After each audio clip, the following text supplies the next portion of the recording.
This one here that we're gonna play This is like stupid new. Alright? Just stupid new. We're just gonna play it because what the hell, why not, right? Right. You guys wanna hear a stupid ass new song, right? Yeah. Cool. It's a little different, but it's fun.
Hey. Yeah.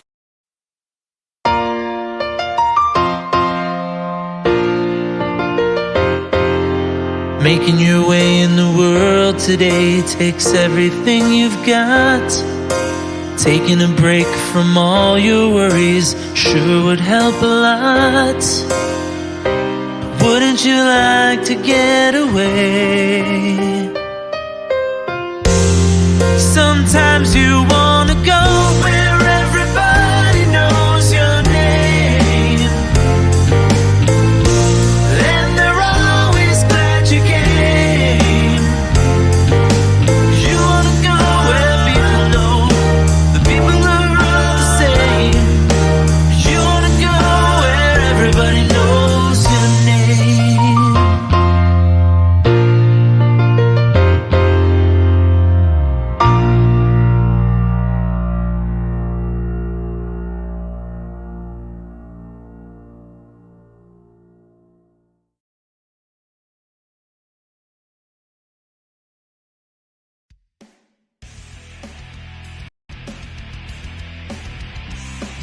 Welcome, ladies and gentlemen, to the latest episode of I'm No Joe, your home for all things combat sports, and the place where every armchair quarterback can feel like Ben Bronco.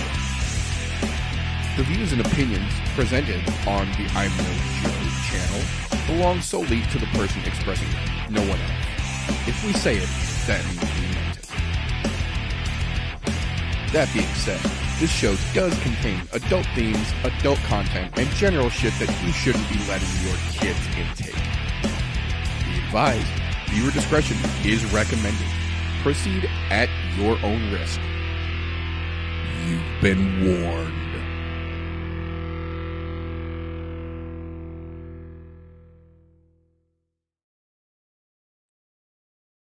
Breaking news. If it's Thursday, it's I'm No Joe. Welcome, ladies and gentlemen, boys and girls, children of appropriate ages, to the latest episode of the I'm No Joe podcast, the show where every armchair quarterback can feel like Eddie Bravo. Today, as like most days, I have got Golf T here with me to break down and get into all the funkiness of this upcoming weekend's UFC 271 and all the craziness that has happened since we saw you fine folks last. Before we get into all the insanity, first and foremost, how the fuck you doing over there, Golf T? One day closer to a Friday, which means one day closer to a pay-per-view. Gotta be happy. And to be quite honest, I'm way more excited about this pay-per-view than I was the last pay-per-view, which is fucking wild to say that. Considering there was two really solid fucking title fights on the last matches. Yeah, no, I completely agree. And that is kind of weird. And the funny thing is that I am 100% on board with you. I am more excited about this pay-per-view than I was the last one. And the even more ironic bit is that I am more excited about the next one we have got coming up than I am about this one. But that's a month away. But the UFC is definitely starting to stack their pay-per-views a little bit better this year than they might have in recent years, I would say, so far. Kind of hoping they keep this trend where it just seems this upward, at least until you get to International Fight Week in July. That's what it feels like they're building towards. It really does. It feels like they're aiming to make International Fight Week just fucking monstrous like it used to be. Well, let's see. Let's look at it this way. We had two monster fucking title fights in the last one, right? Heavyweights, then our itty bitty guys. Yep. Now we're getting that nice Israel Adesanya fucking fight going on here, Robert Whittaker. I think what they're doing is they're taking all these really big fighters, knowing that International Fight Week's in July. There's a possibility that they could sprinkle them in there and put off a fucking massive card during International Fight Week. Yeah. At least that's what I'm hoping that they're thinking. But chances are I'm probably fucking wrong because they do some really silly shit. But you know. Yeah, that's trying to, like we say, that's trying to use logic to solve a UFC problem, and that just doesn't work. I'm hoping. I'm hoping. But I know what hope gets me with the UFC. Not a whole fucking lot. Unfortunately, we both know how that works. Oh, but unfortunately, we did not get to words are hard live. Did not get to run a recap show last weekend. So I do want to give a bit of a quick little rundown over some of the craziness that broke down last weekend, because I think we realize what it takes to make potentially garbage cards turn amazing. And that's just for us to get on air and talk shit about them, because nearly everything that we said to ignore or was going to suck turned out to be fucking amazing last weekend. Way better than it had any fucking right to be. So before we get into the UFC shit, I will say the LFA card overall was not terrible. It was absolutely better than a lot of the UFC or Bellator cards that we have seen just in the last couple of months, for damn sure. One thing I will say that I was reminded of during that LFA event, just in my personal opinion, fighters need to stop putting words on the very tiny part of their mouth guard, because whenever they try to point to them, they always have the part they're trying to show covered, and they end up slobber dragging it to a camera, and they look like a bad dentistry video every fucking time. And I get it. You want to give somebody a shout out, put them on your fucking gloves, put them on your wrist, tattoo their name above your nipple, like that fucking guy in Russia did with the stencil before he went in. Like something, there's options, but stop putting shit on your mouthpiece that you're going to drag out in front of a camera with a 12-inch long fucking drool hanger and then look like a goober trying to give somebody a shout out. Like, I get it. Good intentions. I get it. Or at least wipe it off on your shorts first. Right, take it out, clean it off, and then show it to the camera, but they never fucking do, ever. You always get that Disney-esque giant slobber train that hangs almost up to the camera lens, and you get like the heebie-jeebies watching at home. Oh. That being said, Dan Argueta is absolutely decent, but showed exactly why he's not in the UFC right now, because he is good, but he's not UFC level good. And he kind of demonstrated in that match against the fucking pizza delivery dude that he was in there fighting against. Not to say, you know, that's necessarily his pick. He fights who they signed him up against. I get that, but he did struggle a little bit against the nobody guy that he was fighting against. And if that's the case and you're struggling in LFA, you really aren't ready for the UFC level guys, in my opinion. And it's no shade on Dan. I think maybe with a little more time to polish up on that LFA circuit, he might get himself to the point where he's ready to give the UFC a run and give it hell. But I just feel like this showed that he's not quite there yet. That being said, UFC Vegas 47. This card had no right to be as amazing as it turned out. Opening fight, minute 20 in, dude's arm breaks and his bone is sticking out the back of his fucking elbow. A minute 20 into the beginning of the card, there's a broken bone and his shit's coming out through his fucking elbow. It was fucking crazy. It needed this much more pressure from what I saw of it, this much more pressure, and that would have been an open fracture sticking out of the skin. Yeah, for sure. And he kept wanting to fight, which was fucking wild. He didn't quit. They realized what was going on and were like, whoa. And he was like, nah, fuck you. Yeah. That's the little epitome of a dude that should have been a gladiator.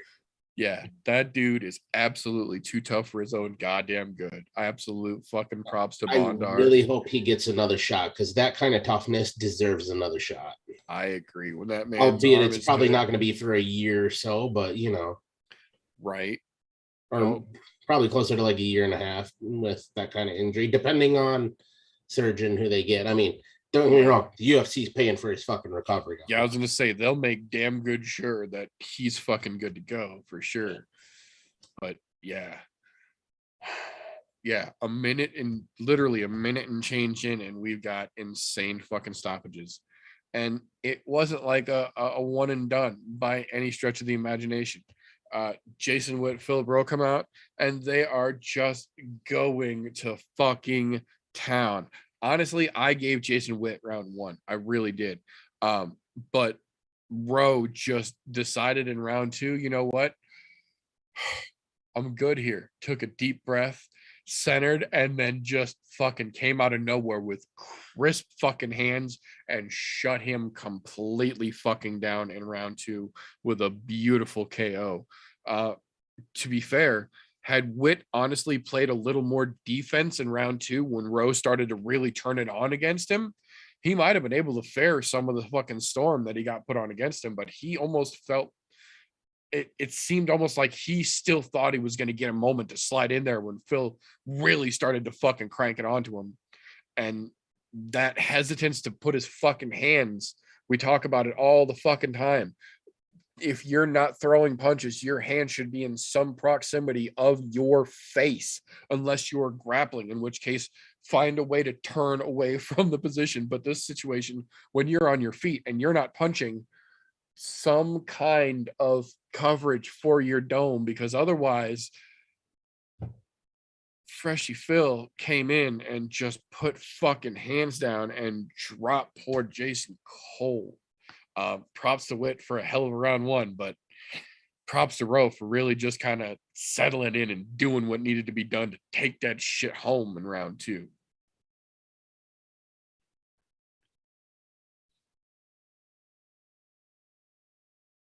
Then we got what might be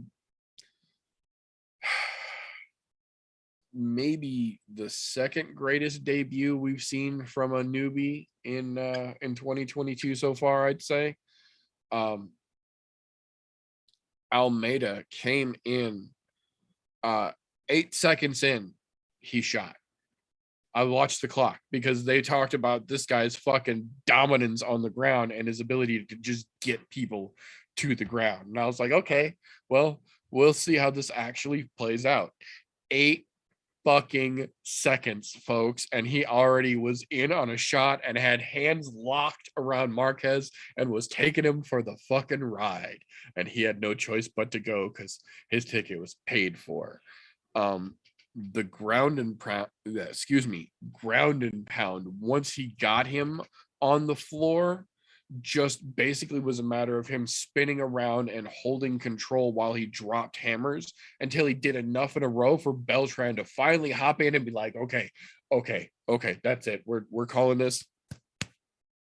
That's an evening, gentlemen. That's an evening.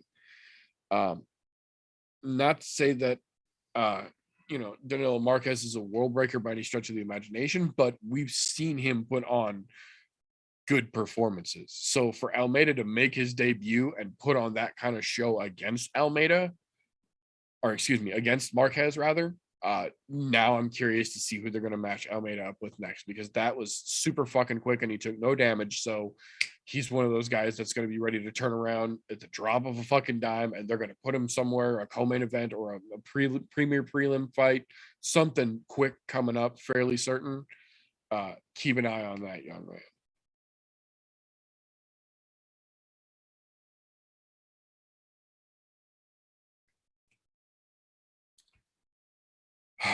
From there, one of the only decisions on the entire fucking card, and one that I'm honestly kind of okay with, Alexis Davis versus Julia Stoliarenko.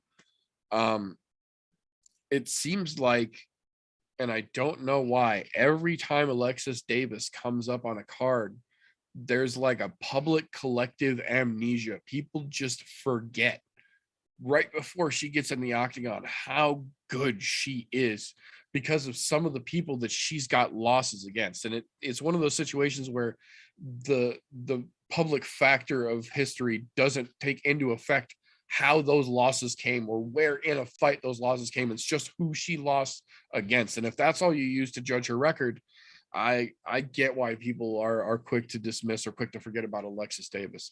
But if you actually look deeper than the names and the results into Alexis Davis's history, you will understand why every single time I see her name on a card, I'm like, oh, she's going to ragdoll somebody's ass. She's going to fucking show somebody exactly who the fuck she is. Somebody clearly don't understand.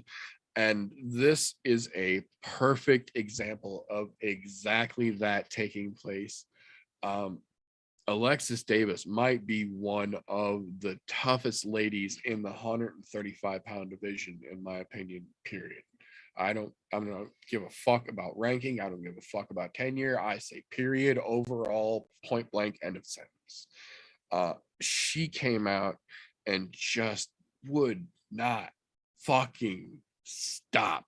She had a chance to go for takedowns. She was going for takedowns. She had a chance to throw hands. She was throwing hands. She had a chance to do work on the ground. She was doing work on the ground. She was just given the fucking business every second of that fight. And like I said, credit to Stoliarenko. She wasn't making anything easy in this fight, but Alexis Davis was just a fucking literal dynamo. The second she got started, she did nothing but build and build and build, and she just smothered Stoliarenko for a solid 15 rounds and earned, or 15 minutes rather, and earned the fucking unanimous decision, in my opinion. The only critique I would have on that match, in my opinion, is that she needs to spend a little more time working on her stand-up game, on her striking, and a little less on that wrestling. Her grappling game is fucking solid, clearly, but she's still got some obvious holes in her stand-up game, and Stoliarenko was able to capitalize on that a couple of times that got her almost in trouble. That definitely were exposing a little bit of oof factors, but overall, just Alexis Davis being as tough can fucking be and holding down a solid 15-minute ass whooping, in my opinion.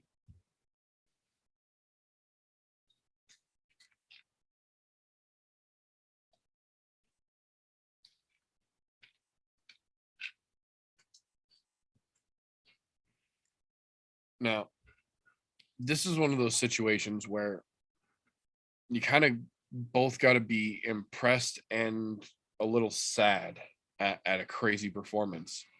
Chidi Jokwani versus Marc-Andre Barrialt. Talk about making debuts. Again, this is one of those situations where I'm not trying to say that Marc-Andre Barrialt is a world breaker by any stretch of the imagination, but we have also seen him come in and do decent work and put on good performances. And Chidi came in and literally just took 16 seconds start to referee finish to put poor Mark unconscious. It literally took a straight jab and an overhand right, and the overhand right just crumpled his knees like a house made of Pringles, man. It was all fucking over and he was out. Credit to Chidi for making one hell of a debut. That's another one. We got a situation where a young man came in, had a hell of a stellar debut, took 0 damage, and will be ready on short notice in the fairly near future for some kind of a crazy last minute step in and take this. You'll be a fucking hero fight. I'm telling you, it's in the cards for that young man as well, and I'm here for it. I'm cool. That was fucking crazy. A hell of a way to introduce yourself to the UFC and also step out of your brother's shadow. No shit, right? Yeah. So now I feel I did this next fight a bit of a disservice, in my opinion. I did not realize when we were looking at the card initially that this fight was taking place at featherweight, because when Mike Trezano was on The Ultimate Fighter, he won his season at lightweight. He came into the UFC as a 155-pound Ultimate Fighter champion, and then was fighting Mean Hakeem last weekend at 145. And that does make a difference, because he was not a big 55er to begin with.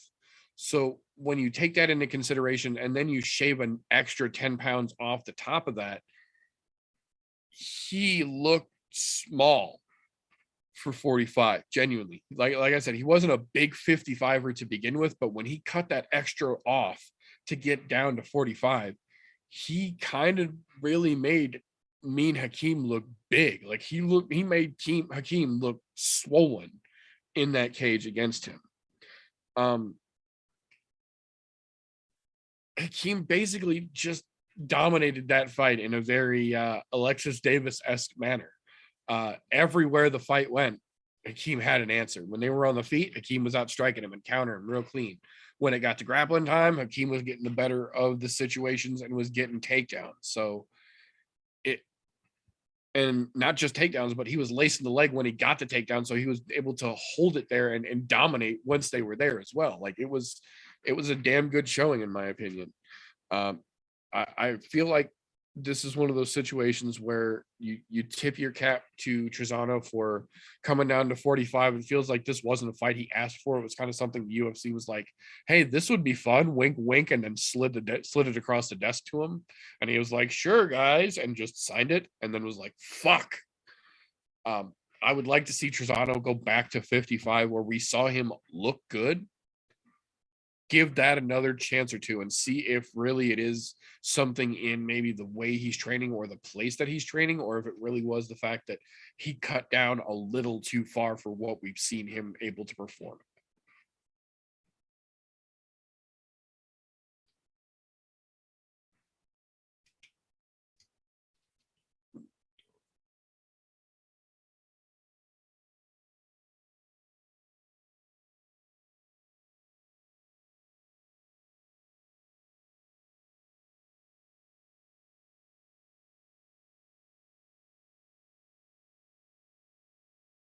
Sorry about that. 'Tis that time of year. So from there, the premier prelim fight, Miles Johns versus John Castaneda, or Johnny Boy, as the ref kept calling him, which I thought was cool as shit, because I can understand in a situation where you have a gentleman named Miles Johns and a gentleman named John Castaneda, and you have to referee them, and calling out John in the middle of that, I get it. So I liked that he was calling him Johnny Boy, and Castaneda responded every time to it as well, so it worked. But Miles Johns was basically putting too much on his punches, if that makes sense. I believe it was the undefeated one himself who said every punch doesn't have to be a haymaker. Sometimes just a touch is enough to disrupt the rhythm and get you set up for the haymaker. Everyone doesn't have to be the hammer that drives the nail home. And every single punch that Miles Johns threw was trying to drive that fucking nail home. And to be fair, a lot. Yeah, to be fair, when they landed, they fucking landed. And you could see Castaneda got wobbled a couple times from those giant fucking shots. But man, every single punch that Miles Johns threw, it was like watching a fucking Mike Tyson's Punch-Out game where someone had unlimited stars, and every time he would wind up and just go for it, go for it, go for it. And you're like, dude, throw a fucking jab, relax, breathe a little bit. This is a 15-minute fucking fight. Everyone doesn't have to be the end-all be-all punch, but hey, that's how Miles Johns fight. He reminds me a lot of John Lineker in that aspect. And to be fair, when that works, it works great. But when it doesn't, and you're swinging that big, you leave yourself open for a lot of different opportunities to be countered and be just wrapped the fuck up, frankly. And Castaneda had some damn good jiu-jitsu, I've got to say. He was just better and cleaner everywhere the fight was. When it was a striking game, he was in and out faster. He was countering more crisply against Johns, but when it came to the actual ground work, he was a little bit faster. He was able to transition a little easier. It seemed like he had a little bit better fight IQ than Johns did. And granted, Miles Johns is still fairly young into his UFC run as well, so it's not a knock against him. It's just one of those situations where Castaneda came in looking like a fucking stud. Absolutely hats off to him. I feel like this is a situation where Johns can just get in the gym, grind off a couple of rough edges here and there, and be a very big problem for a lot of the guys in that fucking 35 division. Men's bantamweight is, again, one of the greatest divisions in the UFC, in my opinion. And these two are exactly the proof of that, because that was a hell of a fucking show for two guys who were supposed to be quote unquote prelim fighters.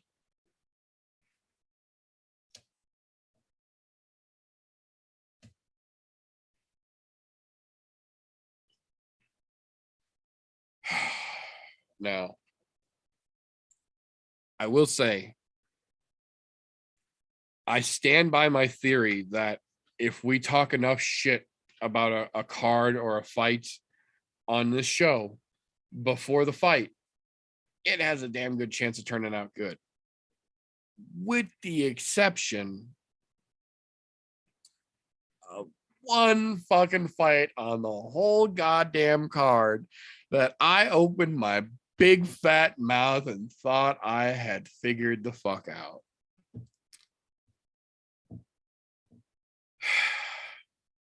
So, as if my stupid ass jinx wasn't bad enough, the scales tripped Steven Peterson up right out of the fucking gate the following fucking morning, which sadly was not even his first fuck up, not even his first fuck up in a row.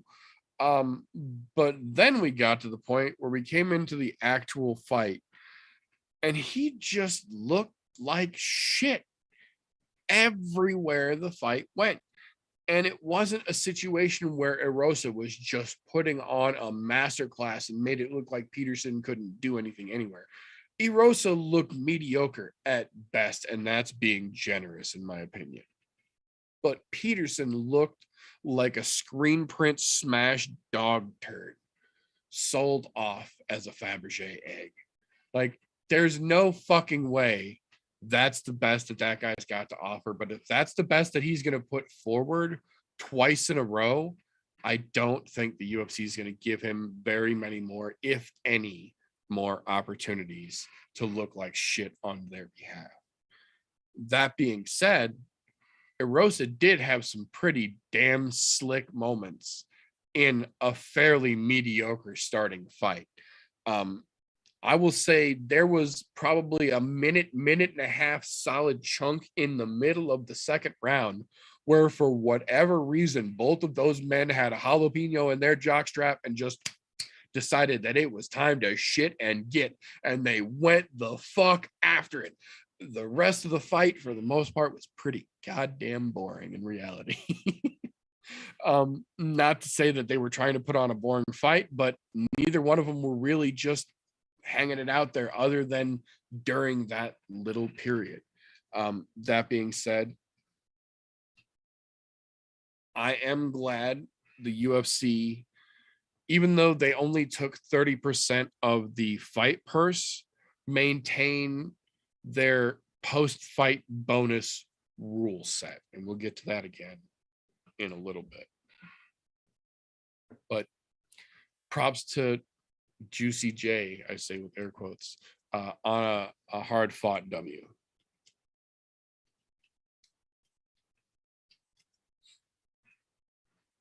Now, despite it being talked up as the people's main event and getting a whole lot of shine from us on the show last week, and the confidence that we had in it, I ended up, for one at least, disappointed, I think is the right word, in the Tresean Gore versus Brian Battle fight that we saw. Not so much disappointed in the decision. I agree that Battle did enough to get the judge's decision.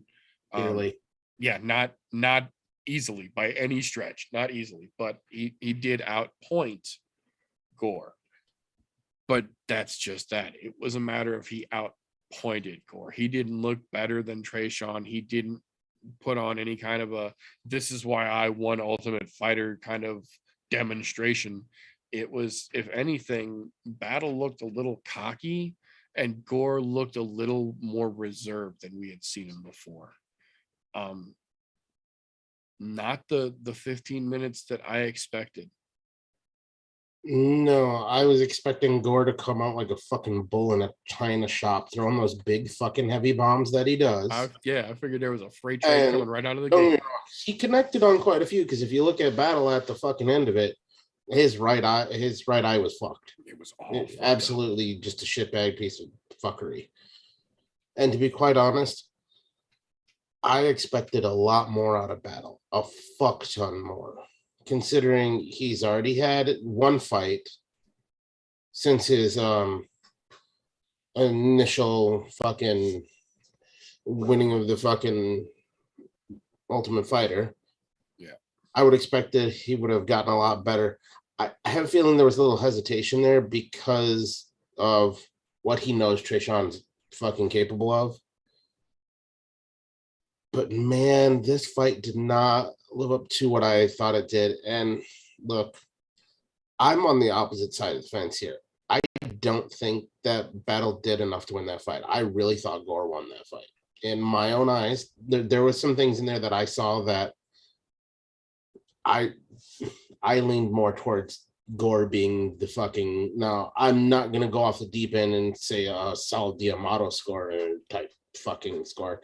It was really fucking close. It could have went either way, but I thought Gore did just enough to win. Not a lot, but so I wasn't mad at the decision either way. But the fight was such a letdown where I thought that was going to be like the fucking sleeper fight of the night. Yeah, I really did. And those two let me down. Don't get me wrong. The way Tresean Gore performed, as I will give him credit, he was a lot more composed than he normally is. So he slowed his pace, made sure he could go the fucking full 15 versus before when you're watching him in the Ultimate Fighter, it was, and I get it, the Ultimate Fighter, you only get 2 fucking rounds, possibly a third if you need it. Right. So they really just let her fucking loose in those 2 rounds. Yeah. But that shows that he does understand how to play the game, how to play the long game. And he seemed to be picking his shots a lot more than he did in the Ultimate Fighter, where he just swung a lot more in the Ultimate Fighter than he did here, which that was nice to see because that tells me he's evolving. Right. He's learning. And he's a young guy, so I expect him to get another shot at some point down the road. Battle, you already won the Ultimate Fighter. You should be leaps and bounds ahead of Tresean Gore at this point. So I'm just saying, because when you win that contract, you have access to a lot more than somebody like Gore does. I'm just saying. You could have been that. You could have been fucked. You could have been the UFC PI the whole fucking time. Yep. They don't give a flying fuck. That's what they're there for. They want their fighters literally to get what better. it's there for. Nope, you stayed at your home gym. All right, man. You do you. That's how you won the Ultimate Fighter. I get it. But still, both of them, not the best performances. And I truly expected Gore to win that fight. But then, even based on what I saw, I'm not mad that Battle won. It was just a really I won't say boring fight, but it didn't live up to the expectations that I expected it to have. It disappointed compared to the advertisement is the way that I look at it. It was sold as fireworks and it turned out to be sparklers. They weren't even fucking sparklers. They were little poppers you throw on the ground. And half of them don't fucking work. Yeah, no, I was honestly, I hate to be that guy, but I will, because somebody has to. I feel like Battle was overly hesitant for the same reason he brought the fucking Ultimate Fighter trophy to the cage with him. Because he knew that if he went out there and Tresean put it on him and swung some of them big bombs and laid him the fuck out, that everyone would realize that he shouldn't have got that fucking trophy to begin with. And so he was a little bit hesitant to give Tresean the chance. He was a little bit hesitant to put himself in danger. And he was working extra hard to make sure he got points where points could be had, if that makes sense. But yeah, just disappointing is how I feel about that fight overall. Now, that being said. Oh, I got the next one. Let me take a stab at this. Please, sir, by all means. The next fight. I'm just gonna go with the obvious answer here that we're all thinking. The way that it turned out, not fucking surprised one goddamn bit whatsoever. As I said it before, I'll say it again. I like Sam Alvey. He's a very nice guy. Just funny, bubbly. He's just a kind of nice dude that you want to have as a friend. As a fighter, please give that motherfucker walking papers. Brendan Allen, you fucking did great. You did exactly what everybody expected you to do. Come in on short notice to fill in a filler fight and basically walked Sam Alvey right out the fucking cage. Yeah. Listen, not surprised, motherfucker. Yeah. And I will say, credit to Brendan Allen for stepping in at 205 when he's been trying to focus on being a middleweight. Like, he's been trying to keep himself at 185, and they were like, hey, we got to fight for you at 205. You can short notice step in and help us, give us a reason to send Sam Alvey off. And Allen was like, cool, sign that check. Did it clear? Yep. cool. I'm on the plane tomorrow. And he showed the fuck up. He did exactly what they asked him to. He got a very, very clean rear naked that just sent Smiling Sam into fucking La La Land. And I agree. Smiling Sam is the kind of dude you want in your corner, not the kind of dude whose corner you want to be in. And that's kind of the problem in the fight world, in my opinion. Like, he's almost the anti James Krause. Like, you would be fucking stoked to be in James Krause's corner if he was in there fighting. You would be equally as stoked if he was in your corner and you were fighting. You're like, yeah, he's going to help me fucking get this. If you turned around and you saw Smiling Sam in your corner, you'd be like, I can do this. If you turn around and you realize you're in the corner and you have to help Smiling Sam win one, you're going to be like, oh, fuck.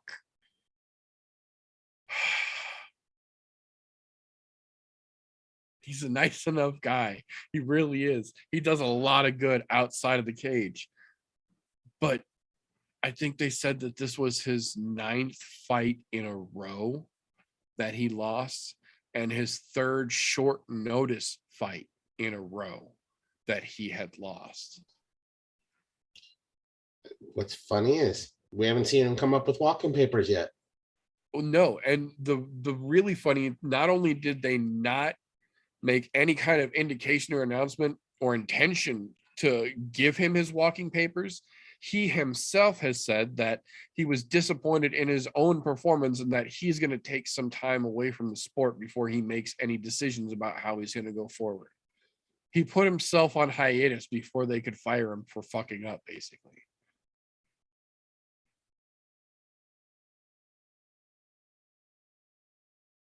Props to Brandon Allen for showing up on short notice and do exactly what he was supposed to do. Showed up, kick ass, took names, and got the fuck out of Dodge. Good on you, sir. Good on you. Speaking of showing up, kicking ass, and taking names, though, Shavkat Rakhmonov is a little fucking powerhouse. Carlton Harris was holding his own fairly well. And then, I don't want to say out of nowhere, because it was clearly a game plan thing that they had trained for and worked on, but seemingly out of nowhere, spinning hook kick to the head, kapow, right in the fucking money, drops him ground and pound until the fucking stoppage. Just damn.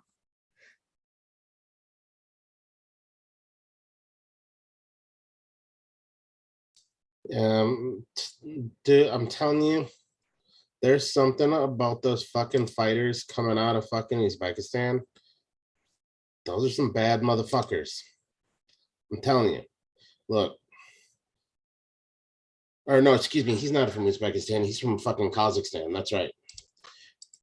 My apologies, getting my fucking stands mixed up there. No offense to anybody in that part of the world. But still, that specific area of the world, Uzbekistan, Kazakhstan, I call it the stand area because they're all right in that same little fucking section. They have some tough motherfuckers coming out of there. And with a small nation like Kazakhstan, you don't just get Borat. You get bad motherfuckers. And dude, I can see a really bright future with the way he's been running through folks as he's been coming up here. I mean, he's, what is it? Submission, fucking knockout in his last 3 fights. The dude's on a fucking absolute tear. To be honest, after that fight, I think he deserves somebody who has a number behind their name, like top 15, like between 10 and 15 even.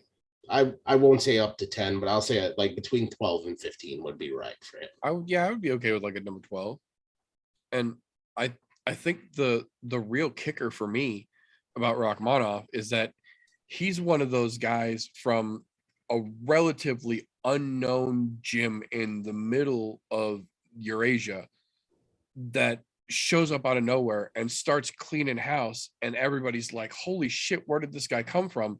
And then when he gets a chance to sit in front of a microphone, he tells you, you don't even know, I'm not even the best guy from my gym.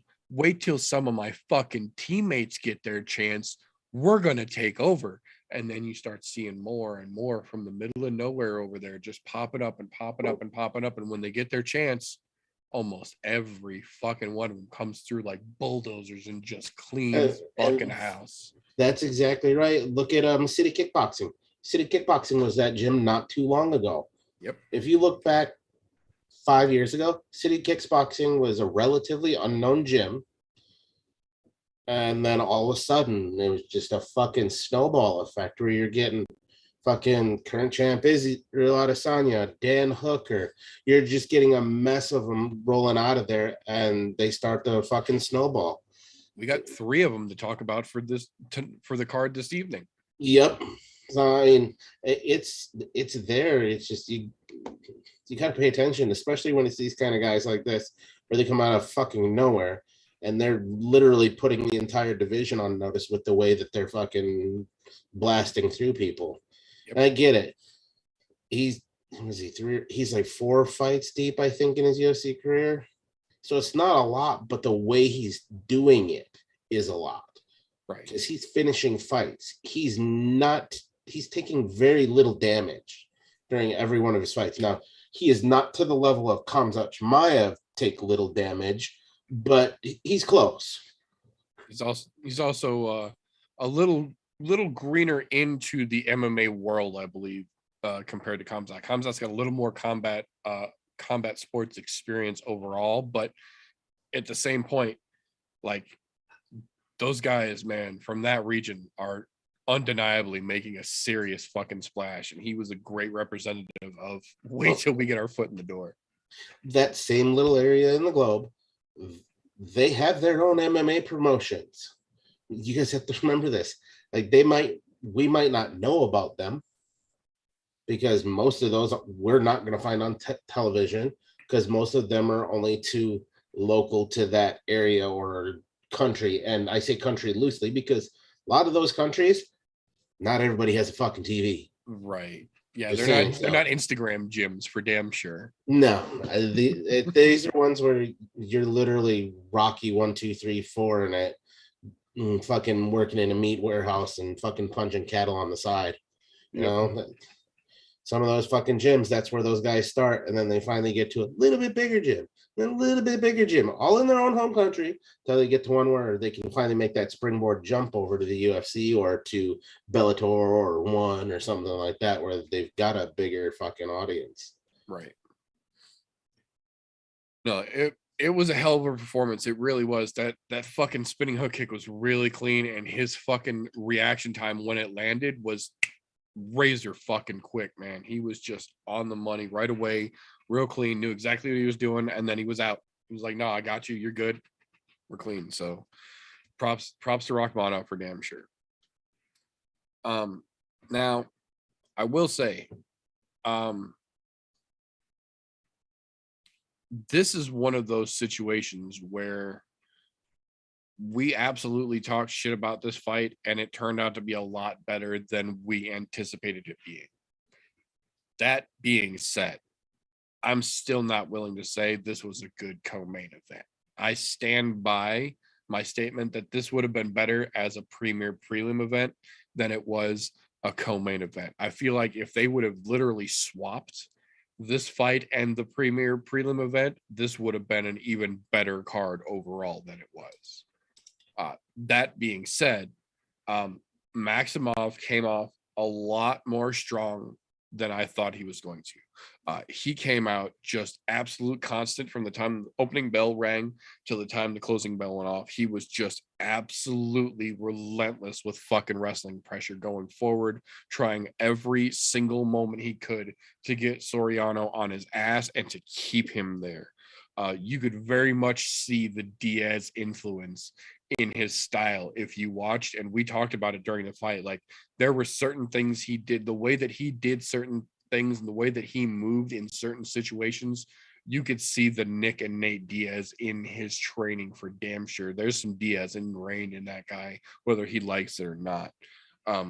That being said, I feel like Soriano was actually doing fairly well until we watched his knee buckle during one of those backwards pressures from Maximov. From that point on, you could see that he immediately got gun shy. He was hesitant about getting taken down. He was hesitant to plant and throw big power because something went funky in that knee in the process of going backwards. And as someone literally going through that right now, I get it. It sucks.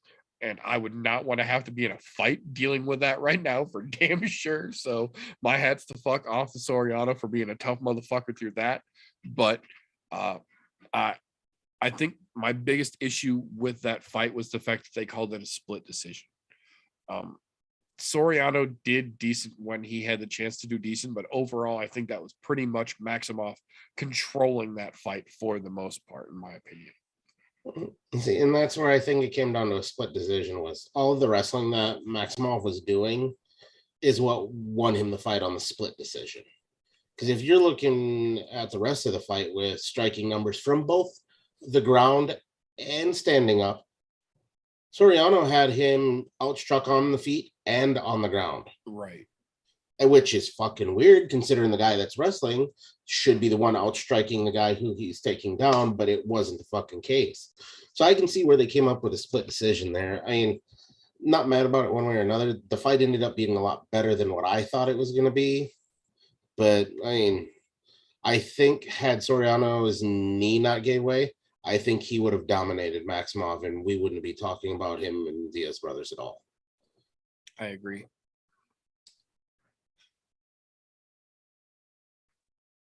Now, the good thing is that despite how good or bad you feel that fight was, the main event was fucking spectacular. It wasn't quite the absolute knockdown drag out I think we thought it was going to be. I think there was a lot more measured fighting on both sides.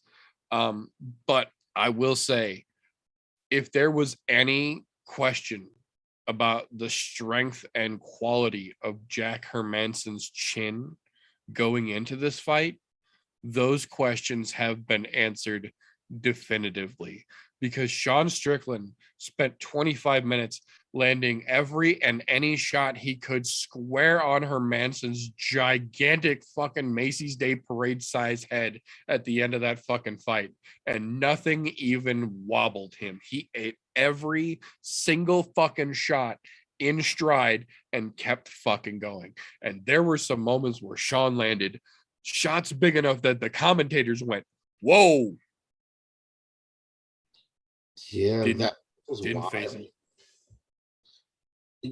I think the craziest thing is Sean Strickland did exactly what I thought Sean Strickland was going to do. Yep.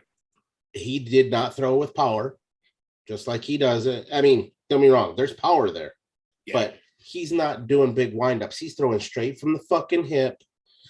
And the only time you seen power shots was if it was like a third or fourth strike in a combination where he was already in that pulling back motion so he could really lace into it.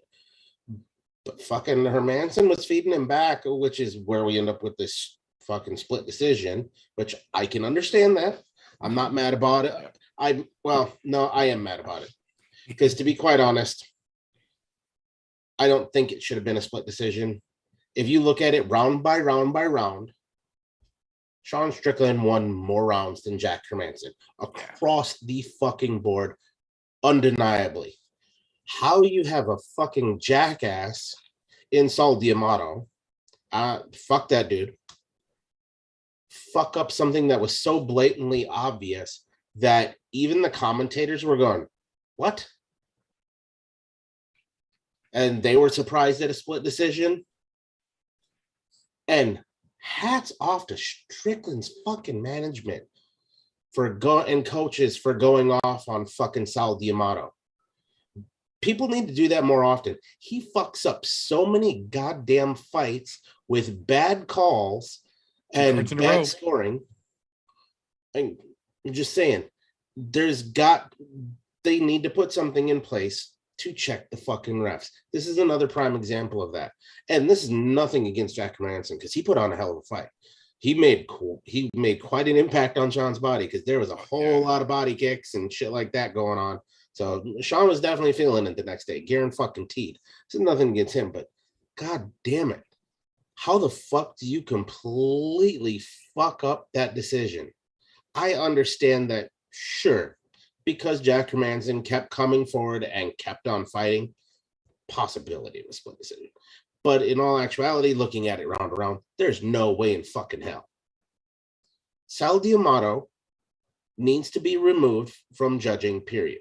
He should not have anything to do with MMA. I want to go back.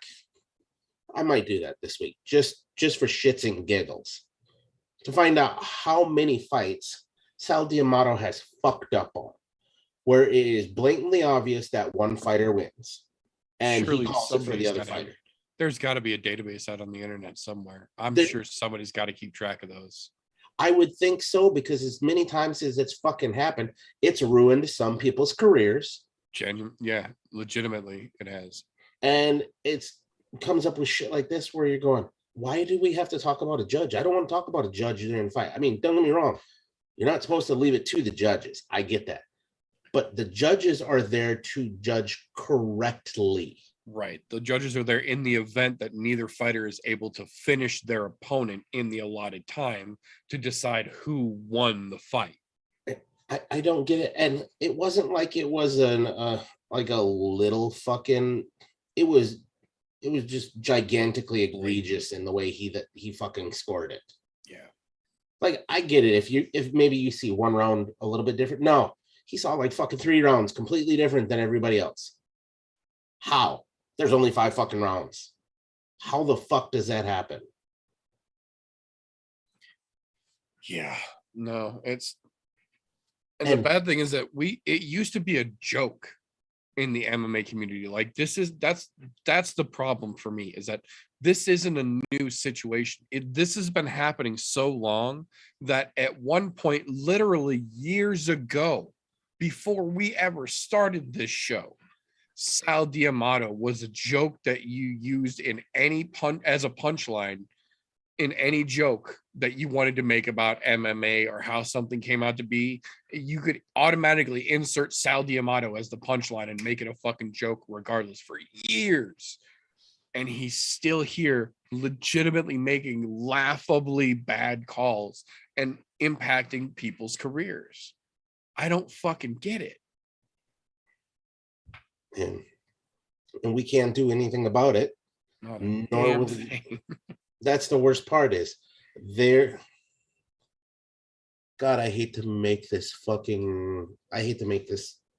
correlation, but it's kind of like going to war, where you're the US, you have to follow a strict set of guidelines of what you can and can't do during war. There's rules of engagement. You go into a foreign country that you're fighting against, a la, let's say, Afghanistan, because it's been there. They don't follow that same set of fucking rules and guidelines. The rest of these fucking guys that are judging all follow this same set of, we'll call them rules of engagement when it comes to judging. Sal D'Amato is that guy from that third world fucking country that does not follow the rules of engagement and fuck shit up.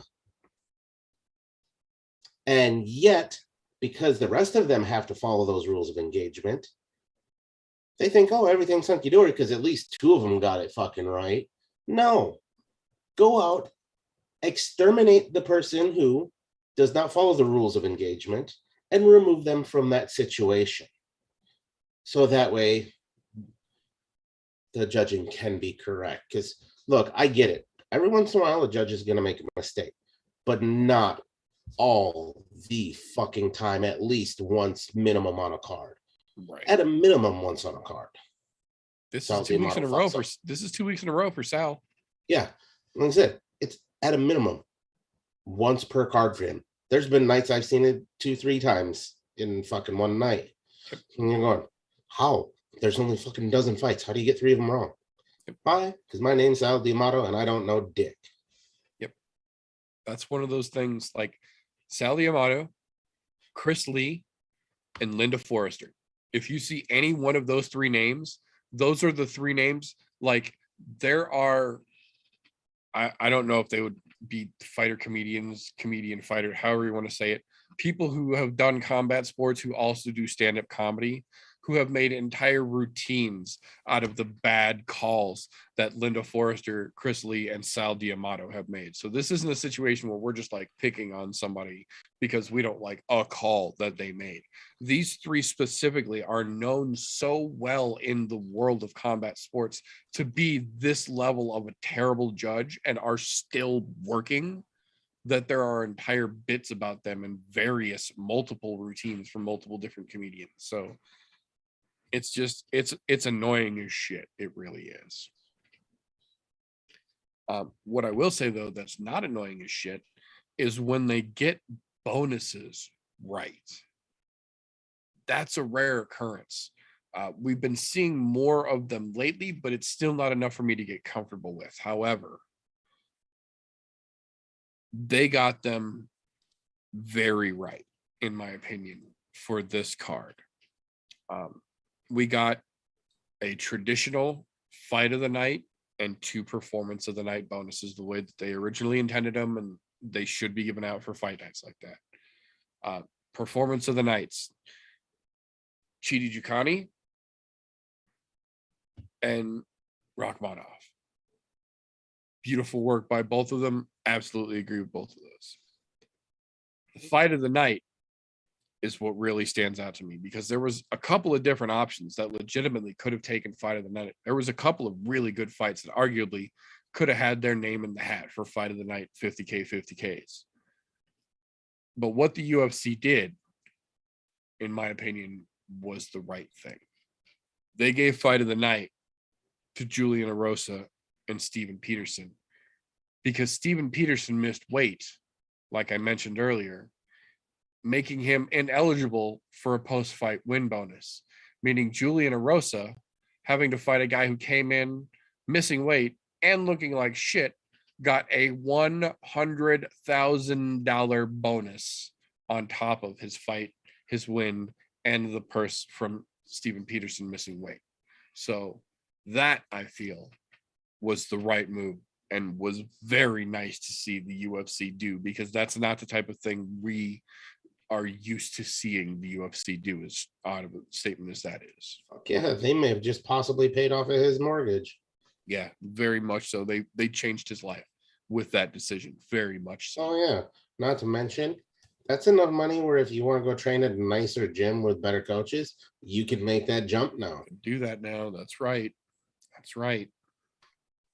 Not saying to do that because, I mean, you won, but there's that option available.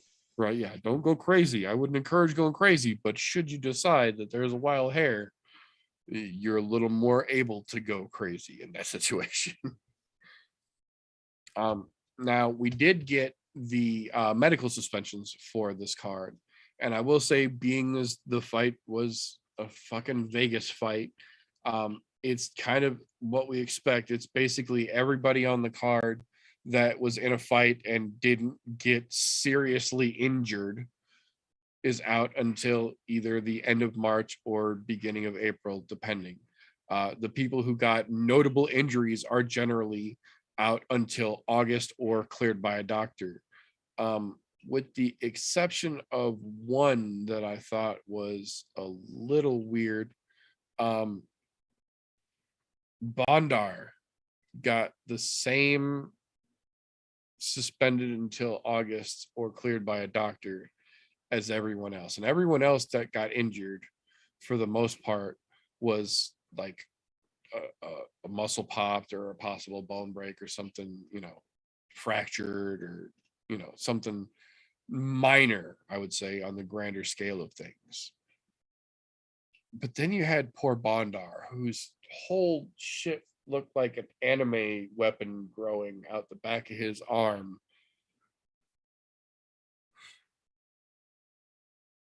I kind of thought he might have get a longer suspension than that, but that's not how the commission in Nevada is going to play. So Ooh. Ooh.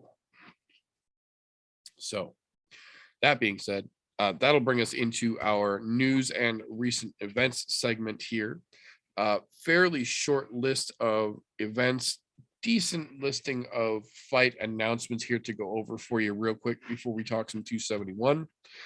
First and foremost, this weekend's card, or excuse me, next weekend's card, Vegas 48 coming up. Julian Marquez is out for quote unquote undisclosed reasons. Jamie Pickett is stepping in to take on Kyle Dawkins. So good on you for stepping in short notice. I'm very interested to see what the fuck is going on with Marquez now after already being out for a minute. The February 26th card has had an entire fight removed from it here. Ryan Spann versus Ian Cutelaba has completely been pulled from that card.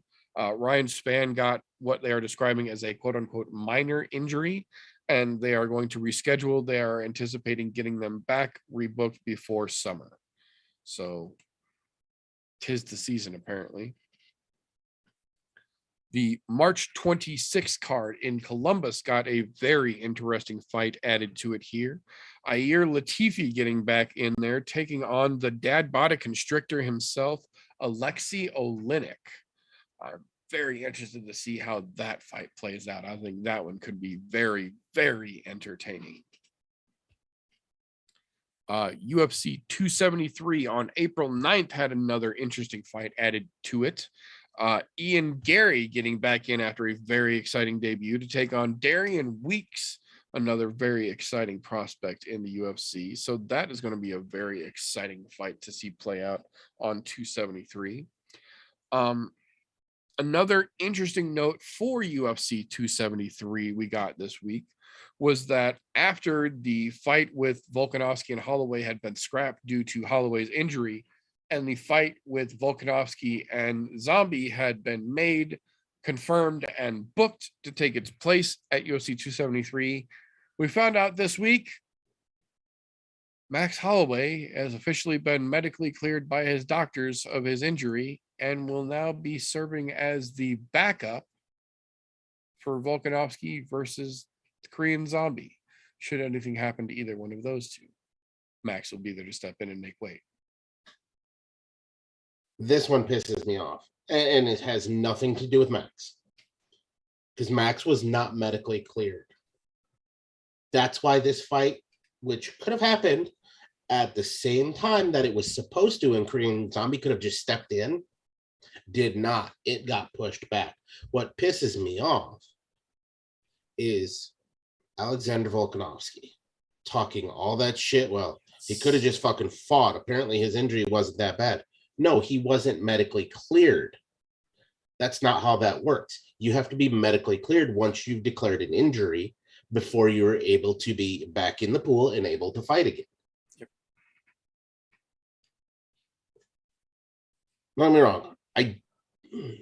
Not a lot of things piss me off, but when you talk shit stupidly, when you already know the fucking rules and how they work, and you say some dumb shit like that, it makes me question you. Like, don't get me wrong. I get it. You want to talk shit, build hype, things like that.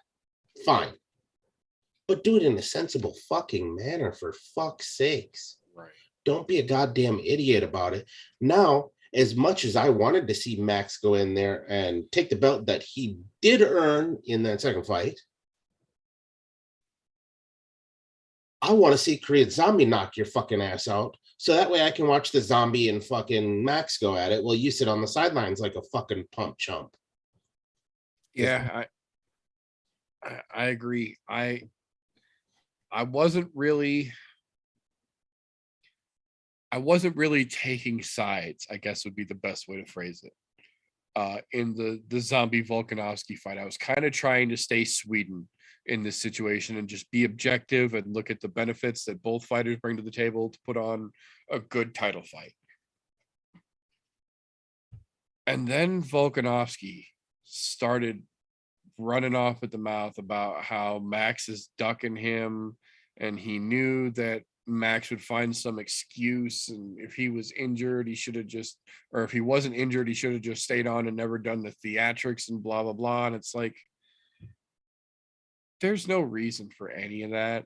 Like, you could have been the fucking hero here by just saying, oh, Max got hurt. Chen Sung Jung stepped up. I'll fight Chen Sung Jung.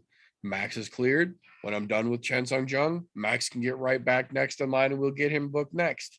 But no, he starts trying to be this fucking dude now, and it's not cool. It's not believable, because anyone who's been following this knows damn well the last thing Max Holloway is going to do right now is fuck up a chance for him to beat Alexander Volkanovski, least of all in such a stupid public manner like that. So I wasn't really trying to take sides in this fight until Volkanovski started doing all this shit talking. And now, honestly, I kind of hope that the Korean Zombie lays him the fuck out. I really do. I hope he catches him with something really clean and just puts him to fucking sleep, and then he gets to cry when Max and Zombie fight for the belt. Yeah.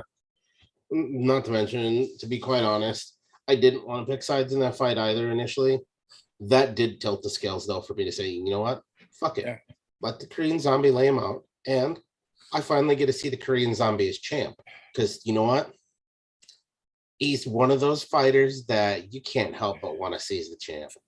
I mean, don't get me wrong. I know he's starting to get long in the tooth, but he's still putting up. He's one of those fighters that if he never sees a championship, he'll be one of those fighters we talk about of those were the greats that actually never got a hoisted belt. So no, thinking like that, I'm like, yeah, I kind of do want him to win. Fuck you, man. Fuck you. Let him stop talking about Max. Focus on what's in front of you, because to be honest, Korean Zombie is not something you can sleep on. Much in the same way, I feel like Jan overlooked Glover in his chance at a shot. I feel like Volkanovski is doing the same exact thing to the Zombie right now. Like, he's so focused on what he thinks is next, he's not looking at what's in front of him. And how many fucking times have we seen somebody come in way too fucking cocky, completely dismissing the opponent standing directly in front of them for what they think they've got lined up already, and then they end up getting their ass kicked. I'm kind of honestly hoping this is one of those situations where Volkanovski really had everybody in his favor, stepping up, staying on the card, taking the Zombie on short notice instead of Max, and then now you're going to flip the script and play the heel all of a sudden. Nah, now I am rooting for Zombie openly. So Chan Sung Jung, baby. That being said, April 16th card gave us a pair of announcements this week. The first one, Elizeu Zaleski versus Munir Laziz. Laziz finally getting back into the fucking octagon. They've had so much trouble trying to get that dude booked again since Fight Island. Nice to see him getting back at it. Also, TJ Laramie getting back in there versus Melsik Bagdasaryan. Bagdasaryan is such a fucking exciting young prospect. RJ and I saw him fight live one night. We were watching fights, hanging out, and just fucking absolutely blew us away. So I'm very excited to see him get back in there as well. April 30th's card has an interesting fight in the form of Luana Pinheiro versus Jessica Pena added to it this week. May 6th, the Bellator Paris card had its co-main event added to it this week in the form of Yoel Romero versus Melvin Manhoff, which is a very interesting matchup. I am very curious to see how that plays out. Bellator doubled up on the hits, though. The following week, the May 13th card, the Bellator London card, got its co-main event announced the following day in the form of Douglas Lima taking on Jason Jackson, which I think A, is a spectacular fight, but B, is kind of a dick move on Scott Coker's part, considering that that's going to be the co-main event to the main event of Yaroslav versus MVP for the welterweight belt that was Lima's 3 fights ago. that's kind of a dick move because everybody's saying that if Jackson gets past Lima, Jackson gets the next shot at whoever's holding the belt. So to give that guy his shot against Lima as the co-main event for the belt that Lima had 3 fights ago and is trying to get back to, that's a cold-blooded move in my opinion. Going to be a great card to watch. Don't get me wrong. As a fan, that's going to be a really fun fucking card. As a human being, though, ooh, that's a little shady, I think.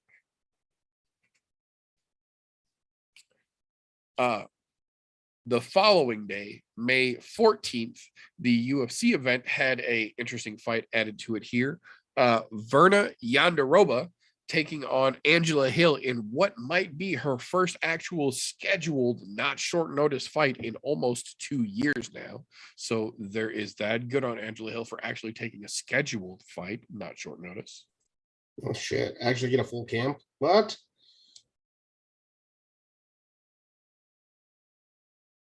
I didn't know those existed in her world, to be quite honest.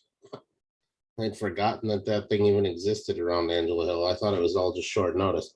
Good on her. Not the biggest fan of Angela Hill, but still good on her for always taking short notice. But to finally be smart enough to schedule one, that's kind of the way that I look at it. I'm not by any chance or by any stretch of the imagination, rather, rooting for her. I kind of think Yonderoba has got a real good chance of taking this fight, but on the other hand, I'm also genuinely curious to see what, if any, difference we see in full camp Angela Hill versus 3 days, 5 days, 2 weeks notice Angela Hill, which is basically all we've seen for 2+ years now in a row. So there is a possibility it could come out and be an impressive, fucking stunning performance. I very much doubt it, but I'm open-minded to the possibility we could see a different fighter on a full camp here because that is a real possibility. I don't think it's going to be what we see, but I'm curiously optimistic, I think is the best way to put that. June 4th. I really hope they make this the fucking main event, but as of right now, it's just officially a fight that's been added to the card. Movsar Evliov versus Dan Ige. That is got fight night main event written all fucking over it, in my opinion. That's going to be a spectacular fight, no matter where they put it on the card. But I'm telling you right now, put those two on the fucking poster, book them at fucking 25 minutes. Like, you're going to get a fucking war. Onto the news section here, right out of the gate, a little bit, I don't want to say depressing, I'll say sadder news. Despite 3 weeks ago signing a bout agreement to take on Miguel Baeza, Diego Lima has officially announced that he is retiring from MMA. And I quote, "God spoke to my wife, God spoke to me and told me that time in my life is done now."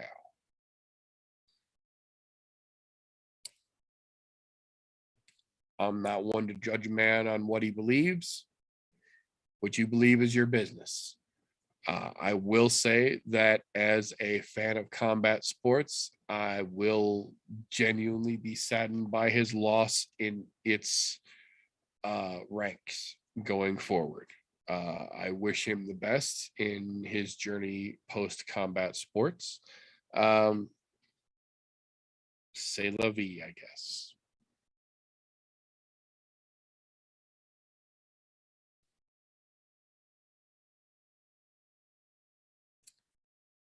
I'm not one to knock a man's beliefs, but from the way that the press release read, from the way that his interview that he announced this during transcribed, it feels like there's something else going on, that this is the label that's being put on why it's happening. But I don't live in his house. I don't know his business. That's just my speculation. So either way, I wish him the best going forward. Now, speaking of wishing you the best going forward, we got announcements this week that Lyoto Machida has no intention to re-sign with Bellator and no intention to retire. He says, and I quote, "The fire still burns. we're still on, we're still fighting, and has decided that he is instead going to allow his next fight going to be his last fight for Bellator. It is the last fight on his contract, and he is going to, quote unquote, test free agency and see where he can wind up with the best fights. Much like the previously mentioned decision here with Mr. Lima, I do not believe that this is the best idea for Mr. Machida either, but I do absolutely wish him the best going forward, and I hope that he gets picked up somewhere that's not going to use him as a punching bag with a name on it. Eagle FC, guaranteed. In fact, right now, that's probably where he will land his best fucking offer. I'm pretty sure they're already talking. If not, Khabib is sleeping, because that's exactly where I thought he's going to end up as well. I don't think anybody else will pick him up, to be quite honest. But, yeah. That's just my thought. I wish him the best, but I don't think he goes anywhere unless he decides all of a sudden to change his mind and stay in Bellator. Or maybe he's saying that because Bellator told him we're not going to renew your contract. That's what I was going to say. I'm wondering if that's one of those situations where Bellator didn't offer him a contract renewal yet, and he's trying to flex his worth and entice them to, oh, I'm still valuable. I can go somewhere else. I'll test free agency, trying to almost coax them, like reverse psychology them into giving him a contract extension. And I don't think that's going to work. The only other option I could think of, really, PFL might be willing to pick him up, because honestly, he's not really a threat to take on their 205 champion. Realistically, I love Lyoto Machida. I've been a fan of his for years, but I don't think he's going to walk into PFL and take $1 million in the 205 belt. So that could be a budgetary gain for PFL if they could sign him and bring him in for a year, kind of like they did with Pettis last year. He absolutely came out and put on a shit show of performances and got his ass handed to him and didn't live up to any of his hype all year long. And still PFL benefited from having his name on their posters and their announcements. So they might be willing to do the same thing for Machida if he actually is serious about going free agent. We'll have to wait and find out, though. Bare Knuckle FC. I mean, they've signed way worse ideas. Saying he's still got good hands for a guy Yes, he that's does. named Lake Conradi. Yes, he does. And they literally let Lieben retire. They let Lieben retire from BKFC. So there's no reason why they shouldn't let Machida come in there and throw a couple hands. Somebody, on the other hand, who does not have the benefit of having those options moving forward, unfortunately, is Mallory Martin. After her last loss in the UFC, the contract negotiators opted to not offer her a contract renewal, and she is no longer amongst the UFC ranks. She's another one of those that seemed like she had a lot of potential and then just kind of fell flat on her face once the big bright lights got on her. I think she has a lot of potential to go back to the likes of like an Invicta and just go in and fucking dominate for a little bit and get signed back up and be okay again. But that's her decision to make. So we'll see if that's actually what she does or not.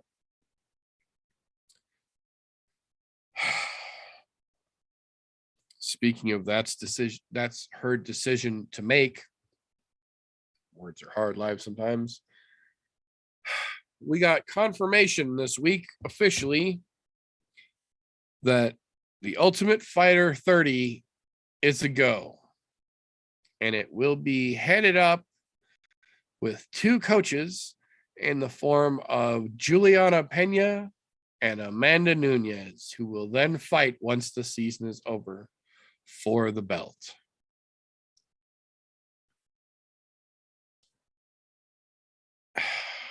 I gotta say, even though we already knew they weren't going to do Colby versus Jorge, which is what they should have done if they were fucking smart. That would have been glorious fucking television for the UFC, all built-in drama, the whole kit and caboodle. But we knew they weren't going to do that when they booked those guys to fight next month. So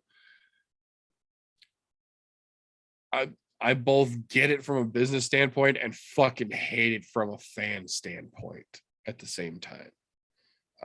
It guarantees that Amanda gets her rematch and that nothing else happens big at the top of that division in the meanwhile. And it gives you a chance to bring in new Ultimate Fighter folks again as well. But God damn it. If neither one of those two ladies can carry a pay-per-view, what the fuck makes you think they're going to be able to carry a, 12 or 14 episode TV show? Yeah. Doesn't make no goddamn sense. But, there's not enough fucking look. I am glad the Ultimate Fighter is coming back again. That's my crux. Look, I love the Ultimate Fighter for what it is. Yes. And seeing new talent that actually has to fight. And when I say fight, they have a lot of fights in a very short time. Right. So those guys have to go out there, even banged up, and go fight again if they want to continue. They basically have to stay on weight for 3.5 months straight because you could literally fight at any point or every single week for 3 fucking months. Yeah. Banged up or not, you got to stay on fucking fight weight, dedicated to prove that you're ready for the UFC. Then you generally see, and I say generally, see some sort of fucking, there's some sort of fucking, what's the word I'm looking for? There's some sort of drama of some sort between the two fighters. There's no drama between Pena and fucking her at all. There only was for a brief moment at the press conference right before they fought last. And that's because Amanda, being Amanda, said, no, I'm going to fucking destroy her and call it a day. Yep. But other than that, there was really no, I hate her type shit. No, there was no hate. It was all respect between them. But the closest you got to drama was saying, yeah, no, she doesn't have a fucking chance. So, I mean, you're going to be missing out on that on fucking Prime TV. Granted, the Ultimate Fighter is now on ESPN Plus now versus normal fucking TV. So they're not going to be missing out on a whole bunch of viewership on that. But still, it doesn't make any sense. Don't get me wrong. I'm glad that they're finally inked for another fucking fight. Yes. Because to be honest, I want to see, was it a fluke? Or was Pena really just the goddamn Antichrist to fucking Pena? Yep. Or fucking Pena being fucking to Nunes. To You Nunes, know what I meant. I know what the fuck I meant. Right. Yeah. I meant what you knew. Was she Nunes' kryptonite? Well, and that actually brings me literally into the next piece of news that I put here specifically to talk about right after this. Nunez confirmed this week, despite rumors being much more malicious about the actual intent of it, that she is actually leaving ATT and going out on her own. She is officially leaving the gym. It's not because of any ill will, not because of any bad feelings or any hesitation. She is literally opening her own small private gym just for her and for Nina while they are continuing to fight, and then eventually may turn into her own smaller private personal gym. But for now is literally just her own camp. She feels like with everything going on and her treating the last fight the way she has treated all of her other fights, she got a little too out of focus, so that now is the perfect time to completely refocus by bringing all of her training into one concise little place that's just for her.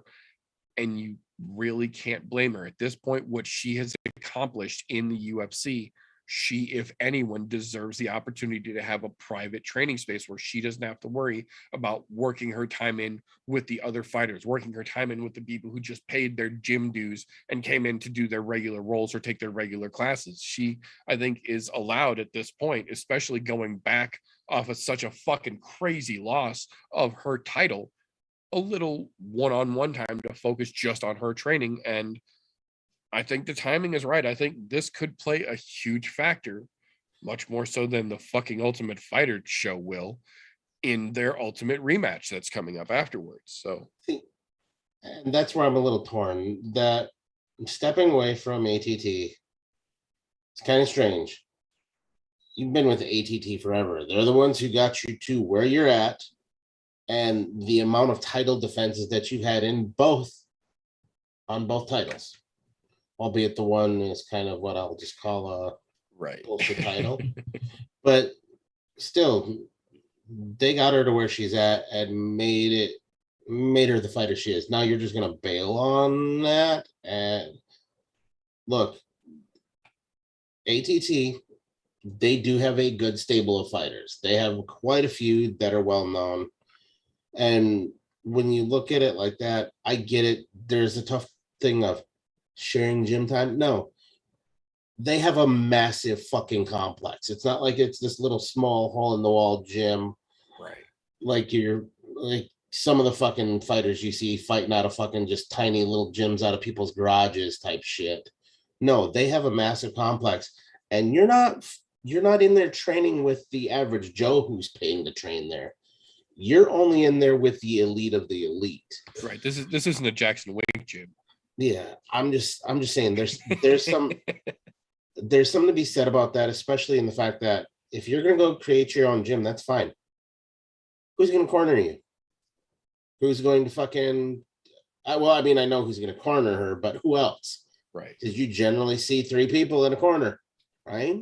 She announced 2 of them. She didn't announce all 3, but she did announce that 2 of the people that she's bringing, her wrestling and her striking coach that she's bringing in, are both, ironically, former ATT coaches. One that was brought in to work at ATT and one that worked at an affiliate gym, and that they had brought in to ATT to help with some training, but both have since left on their own and are now coming to help in Amanda's personal gym. Yeah, I think it's a terrible fucking idea, to be quite honest. But I mean, you know what? You do you. Hopefully it works out to you, but I don't want to hear at the end of the fight if you lose again. I was going to say maybe I shouldn't have changed camps. Yeah, this is absolutely going to be a polarizing decision. Either this is going to be the thing that she needed, that she should have had last time and would have kept her focused, and she gets her belt back, or she gets her ass kicked, and this is the thing that she should have never fucking contemplated until the next fight, regardless, because she threw everything off. You know what I think lost her in that last fight? She looked past Pena. She lost focus. And that's her own goddamn fault. As a fighter, it's not your gym's job to keep you focused. You are the fighter. You're supposed to be focused. Their job is to train you, so that way when you get into those situations, you know exactly what to do. Their job is not to be focused. If you're having problems with focus, go find yourself a sports fucking psychologist. They can help you with that. But it's not your gym's job. I agree. Now, I've got one more little piece of news here before we jump and do some actual kicky punchy talk for you fine folks this evening. For those of you who are of the nerdy persuasion like myself, you may have noticed in a little Disney Plus series that aired called The Book of Boba Fett that one of those Gamorrean guards moved a little better than the other during some of the fight scenes. Almost was a natural fighter, if you will, more than just a Star Wars character. Come to find out, there's real good reason for that, because behind all those prosthetics and wonderful LucasArts makeup was Frank fucking Trigg, former UFC fighter, now current referee, who is spectacular at that, by the way, and turns out Lucasfilm's actor in the Book of Boba Fett as one of the 2 Gamorrean guards that protected Boba throughout this season. Very, very fucking cool, in my opinion. I had no fucking idea that that was him until he did an interview about it not that long ago. But very, very fucking cool to see more fighters, or more people from the fight world, as it were, making crossing over, as it were, into the Hollywood with less cringe than Michael Bisping or George St. Pierre have done it.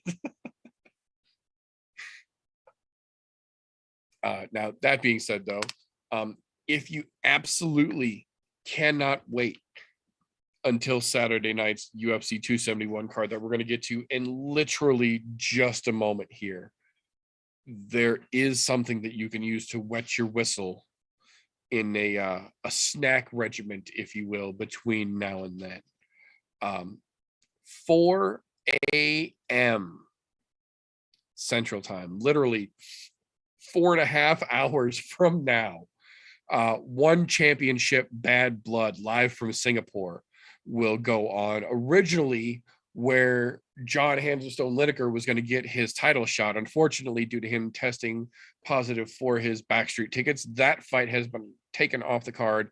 There are still some very interesting. The heavyweight interim fight is on that card. There are, what do we have? 9 MMA fights and a Muay Thai fight on there as well. If you need some middle of the night MMA, some combat, that will hold you over. If not, tomorrow evening, 9 p.m. Central Time, LFA 124, the debut of Jussier Formiga in his first fight since leaving the UFC, takes place tomorrow evening as the main event. That card has got a couple of names that most folks may recognize on it to hold them over. But if not, UFC 271 Adesanya versus Whitaker 2 will kick off at 5 p.m. Central Time for the early prelims on Saturday evening, opening up with one of the 3 aforementioned city kickboxing potential stars of the evening, making his debut in the UFC, Mike Blood Diamond, one of the main training partners of Israel Adesanya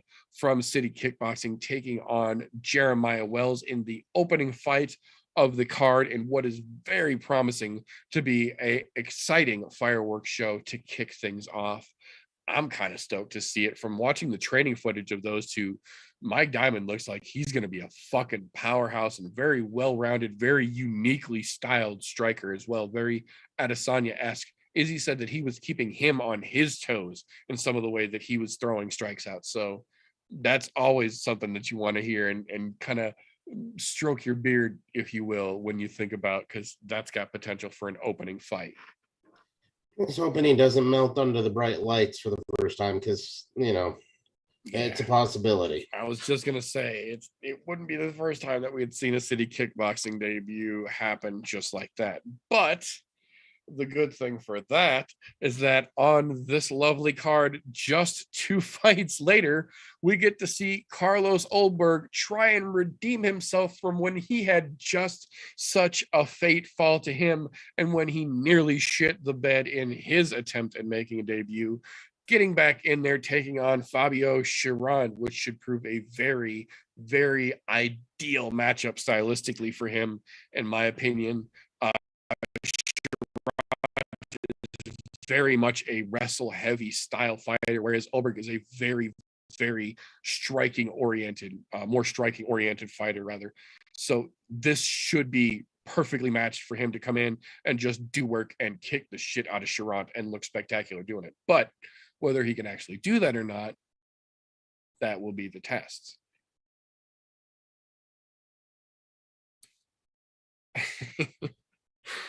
Oh, I shouldn't laugh, but I have to. Because following the Carlos Ulberg, Fabio Chiron fight is one that really is kind of hilarious unto itself.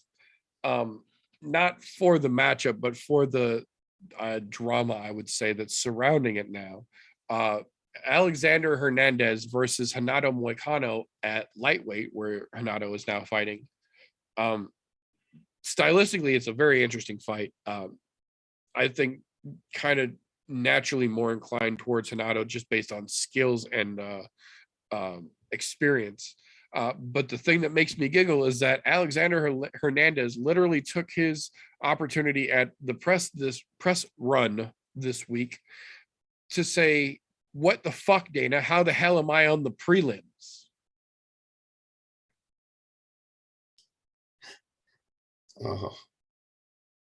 I absolutely love where this fucking fight is, to be quite honest, because both of them have fallen off so goddamn hard. Neither one of them deserves to even be on the fucking prelims. Renato fell off so hard he jumped divisions. So yeah. Yeah. I agree. I think this fight is exactly where it fucking should be. It doesn't need any of the premier spots. Put it nice and nestled in the early prelims, somewhere about 5:30-ish. I get it. I think it's right where it should be. I agree. The early premier prelim, I say with air quotes, Mana Martinez versus Ronnie Lawrence. Nothing terribly impactful for the division. On the other hand, it also is 135-pound dudes in a premier situation, and little guys are generally allergic to boring fights. They almost always break out punches. So I don't think it's going to be the most exciting fight on the card, but sticking 35-pounders in your premier spot for the earlies, not the worst decision they've made either. That being said, the prelims themselves, much like the earlies, have some fluff opening up on them. Nothing terribly exciting, but the co and then premier fights on the prelims, I feel, are where the real meat and potatoes are on this section of the card here. First and foremost, the fight that every fight fan should be aware of, and if they are not, I don't understand how, but I will help you out in that situation. The retirement fight of one Roxanne Happy Warrior Modafferi taking on Casey O'Neill. O'Neill is, in my opinion, unduly confident coming into this fight, basically saying every time she's had a microphone put in front of her, I'm just here to get Roxy out of there quick and easy for the UFC so that we can move on without her ass. We literally just talked a minute ago about how bad it generally tends to work out when you overlook your opponent in such a fucking egregious manner like that. But who am I to tell Casey O'Neill how to game plan? Surely her and her team have this well thought out, I say sarcastically, deadpanning the camera. Realistically, though, I do feel like this is a situation where, despite the fact that Roxanne Modafferi is retiring, it's not for lack of ability. It's because she's been doing martial arts her entire life and has, at this point, earned the right to live a normal life with her new fiance and go and just be a normal person, not focusing on fighting at this point. I believe she's working on opening her own school now, which she is totally fucking beyond qualified to do. So I, for one, would love nothing more than to see Roxanne Modafferi come in, sub the shit out of Casey O'Neill's big fucking mouth, and go out on a high note as a fucking badass. Whether that happens or not remain to be seen. We'll find out Saturday, but that's how I would like to see it play out if I had any say in this. I'm right there with it. And to be honest, I'm proud of Roxanne for knowing it's time for her to hang him up. She is literally the old school of the old school when it comes to female fighters. She's been doing this long before Rousey became a thing to introduce the UFC to the world of women's mixed martial arts. She's been doing, she's what, her 50th professional fight, right? Or something like that. This is her 50th pro fight. Yeah, that's why she decided to use it as the one to retire on. She's made a great fucking career, and she's still hovering towards the top. To be still ranked number 12 of all of the women in the fucking world. Yep. And active at 12. And I don't say that loosely either, because to be honest, the UFC is still the pinnacle of where the great fighters are. Don't get me wrong, there are some great fighters in other organizations, but your most heavily fucking set or most heavy amount of great fighters are in the UFC versus in other organizations. Yes. So yeah, I can say definitively still being ranked number 12 in the fucking world, and I'll say in the world because I don't care what anybody else's rankings look like as far as the women are concerned. Right. She deserves that fucking ranking because she's fucking earned it, and she goes out there no matter win, lose, or draw, and she always puts on a performance, and she never gives up. You never see her fucking stop. So I hope she does stop this time. But when I say stop, put a stop to fucking O'Neill by possibly making her stop breathing. Then they can wake her up afterwards and watch her lay those fucking 4-ounce gloves down in the middle of the fucking octagon and call it a career. Good on you. It was a pleasure to watch. I appreciate every fight you put on. Not to mention her fucking persona, showing up to fucking weigh-ins with Super Saiyan hair I and was shit. just gonna say, my biggest curiosity isn't even about the goddamn fight, really. At this point, my biggest curiosity about this matchup is how Roxy shows up to the fucking weigh-ins tomorrow. Genuinely, like, she always puts on a great fucking show. She's always so fucking awesome at the weigh-ins, and tomorrow being her last one, you know she's got to have something up her sleeve. You know there's something lined up for this, and I'm fucking stoked to see it. She's awesome. Good God, yeah. It's coming. It's gonna be awesome. Now, the bad part is that the actual premier, I say with air quotes, fight that follows that, I don't think it's going to be nearly as entertaining as those ladies' matchup is going to be. Andrei Arlovski versus Jared Vanderaa. Honestly, I feel like this is realistically probably the fourth swing in a row for the UFC, throwing Arlovski out to somebody who should be able to just absolutely walk in and fucking smash him in under a round and make it look effortlessly, so they have an excuse to give him the Sam Alvey treatment. Brandon Allen stepped in on short notice and did exactly that, and I'm fairly fucking confident the next piece of news we hear from Sam Alvey is going to be either his retirement or release from the UFC, or a combination of those two.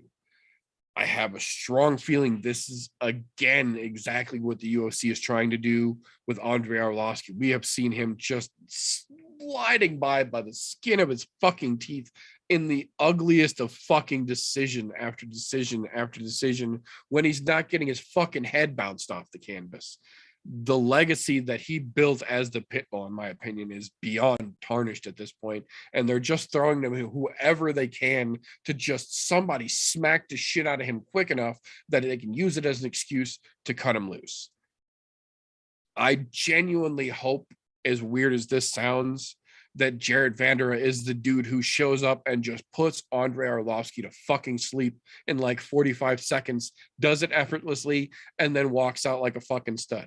Take your fucking win bonus on to the next one. Let the UFC send Arlovski down the fucking road he needs to stop doing this. And if it takes something like that to get him to that point, let Vanderaa be the fucking guy that gets that little tiny boost he's going to off of that name. I'm honestly tired of seeing Arlovski keep climbing in and pretending like he can really still do this when it's obvious that he can't, and they're just using him for his name value. I've been saying it and over again. It's time for him to hang him up, but he keeps squeaking out a win here, squeaking out a win there, so they won't drop him. Yep. Hang him up, Arlovski. Love you, man. You've done great things for the sport, but hang those motherfuckers up. I agree completely. All right, we already got Roxy laying the gloves down. Why not make it two that lay him down on this card as well? I think it'd be a good card to lay him down on, but we'll see. That'll bring us, though, into the main card here. Opening the main card, in my opinion, another one of the very much slept on dark horse fights, at least for me here. I say this has potentially one of the biggest chances for fireworks in the entire fucking lineup of this card. Another relatively short notice fight. I believe this one was put together 8 days ago or 9 days ago, just a little under 2 weeks ago. Bobby Green versus Nasrat Haqparast. This fight is going to be fucking exciting. Bobby Green is absolutely the definition of one of those guys who's allergic to boring fights. He breaks out in fights from the hip, though. Like, Bobby's coming, though. Bobby's coming to throw fucking hands. And I fucking absolutely love Nasrat Haqparast. I think he is one of those up-and-comers that's got a very bright future. And I think even though it's not the shortest of notice, it's still going to be a legitimately serious test for Nasrat Haqparast, more so than I think it will be for Bobby Green. I feel like for Bobby Green, this is just another one of those chances for him to show up on short notice and potentially look like a badass, because Bobby Green's style tends to let him do that. On the other hand, if Haqparast is really ready and he's really got his shit together, this is going to be a hell of a fucking fight. It really is. Yeah, there could be some fireworks there, and not to mention, don't expect a great hands up defense from Bobby Green, because that's not going to happen. He's a duck and weaver, which makes for very exciting fucking fights. I was just going to say, it makes it that much more fun to watch, in my opinion. It really does. Not to mention, I will say, when they did with him in Embedded, the little short stints they had of him in Embedded, made me excited to watch him fight. Kind of, yeah. Like, yeah, he's a good fucking promoter of himself. Yeah. Like, well done, sir. I'm excited to watch a fight. I was gonna watch a fight anyways, but this makes me excited for you to fight. I think he understands, or he's starting to understand, the business side of the fight world. Bobby Green's always known how to fight. He's never been a dude who you've seen his name on a poster and been like, oh fuck, this is where I go get popcorn. You see Bobby Green's name on a fucking fight card, that's going to be an interesting match. But it feels like now he's starting to develop into something more than just a fighter. Now he's starting to understand the business side of it. And the more that he creates value in his name by bringing attention and bringing eyes to the fight, the more that increases his paychecks when he fights. And I tell you what, he's selling the fuck out of this fight right now. He really is. He's doing more than the UFC is, in my opinion, to sell it. Yeah. It's going to be interesting one way or another. Although I will say that fight is way more interesting than the next one on the card. I was just going to say, and the bad part is that it's way more interesting than the fight it leads into. Don't get me wrong. I like Kyler Phillips. I really do. I think for a dude who basically showed up out of nowhere and as the revamped Surf Jesus version of himself in his second go around in the UFC, that's cool as fuck to see. It really is. He is a walking embodiment of the fact that just because you get cut from the UFC does not in any way, shape, or form mean that's the end of your road. It literally just means go back to where you are, where you live, where your base is, get back on your local grind and start kicking ass and taking names and don't stop. Because that's exactly what happened. The UFC cut him because he wasn't performing to their standards.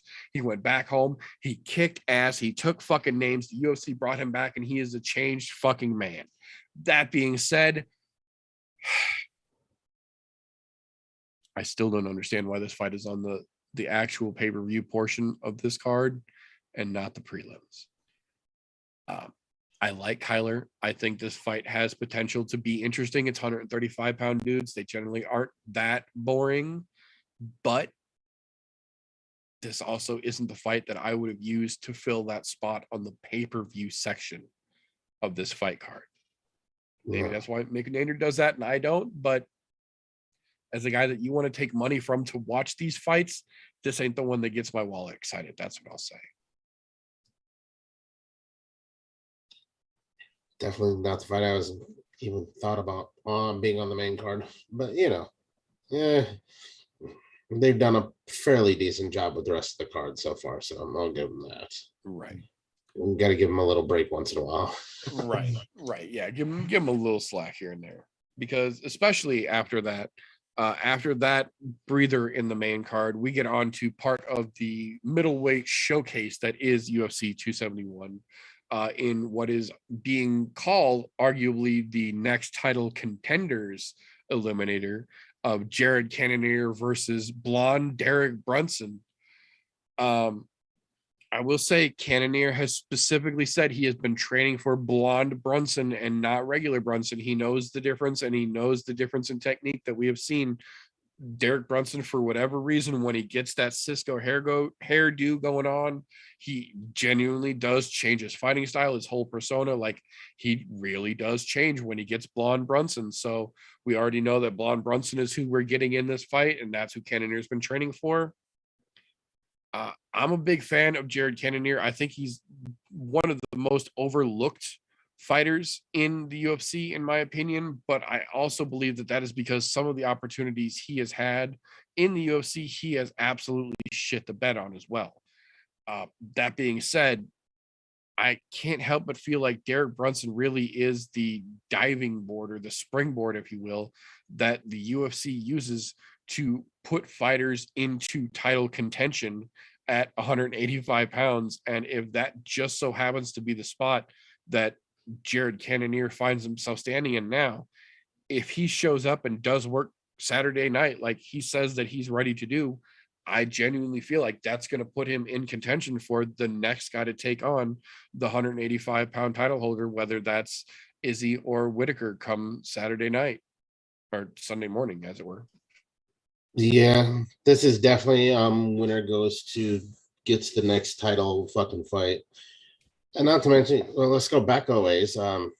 Izzy specifically said he did want to fight Cannonier at one point. Yes, he did. While they were at the same event, fucking shook. And hey, man, you're looking good. I hope to fight you at some point.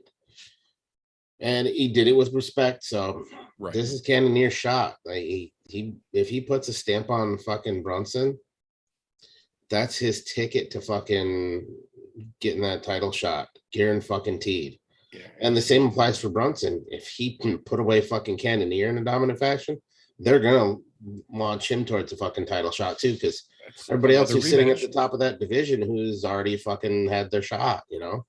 Yeah, that and it's another potential rematch. If Izzy gets through Whitaker, then Izzy versus Brunson 2, the rematch for the belt this time. Yeah. It's literally built-in UFC storyline. Nailing it. Yeah, you know how much they love that shit. So I think it's going to be an interesting fight either way. I don't think either one of them has a clear advantage to be able to be the clear pick winner, as it were, in this fight. But I think if either one of them come out and put on a legitimate good performance, they're going to be the next guy in line. I think that's going to be the right move to make, should they put on a fight worthy of it. That being said, that will bring us to probably the least likely co-main event we could have had for this card if you had asked me 6 months ago. Not based off of fight results in any shape or form, just based off of fighters' statements. After the last time we saw Derek Lewis in Houston, he said himself he has no anticipated perception to fight at home anytime soon again, because at this level, it's just too much pressure and it's too hard for him to focus on the fight and the promotion and everything else, and it being his hometown, and it's too much for him to handle.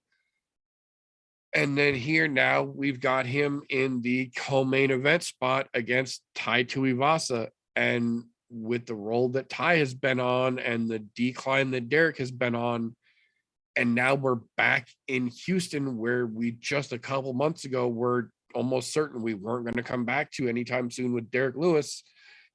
You can't help but feel like this is one of those situations where if Tai can come out there and get past Derek Lewis and look good doing it, he puts himself in the short list to get into that conversation at heavyweight, because we know Francis is out, going to get the knee surgery. He's going to be out for at least 9-10 months.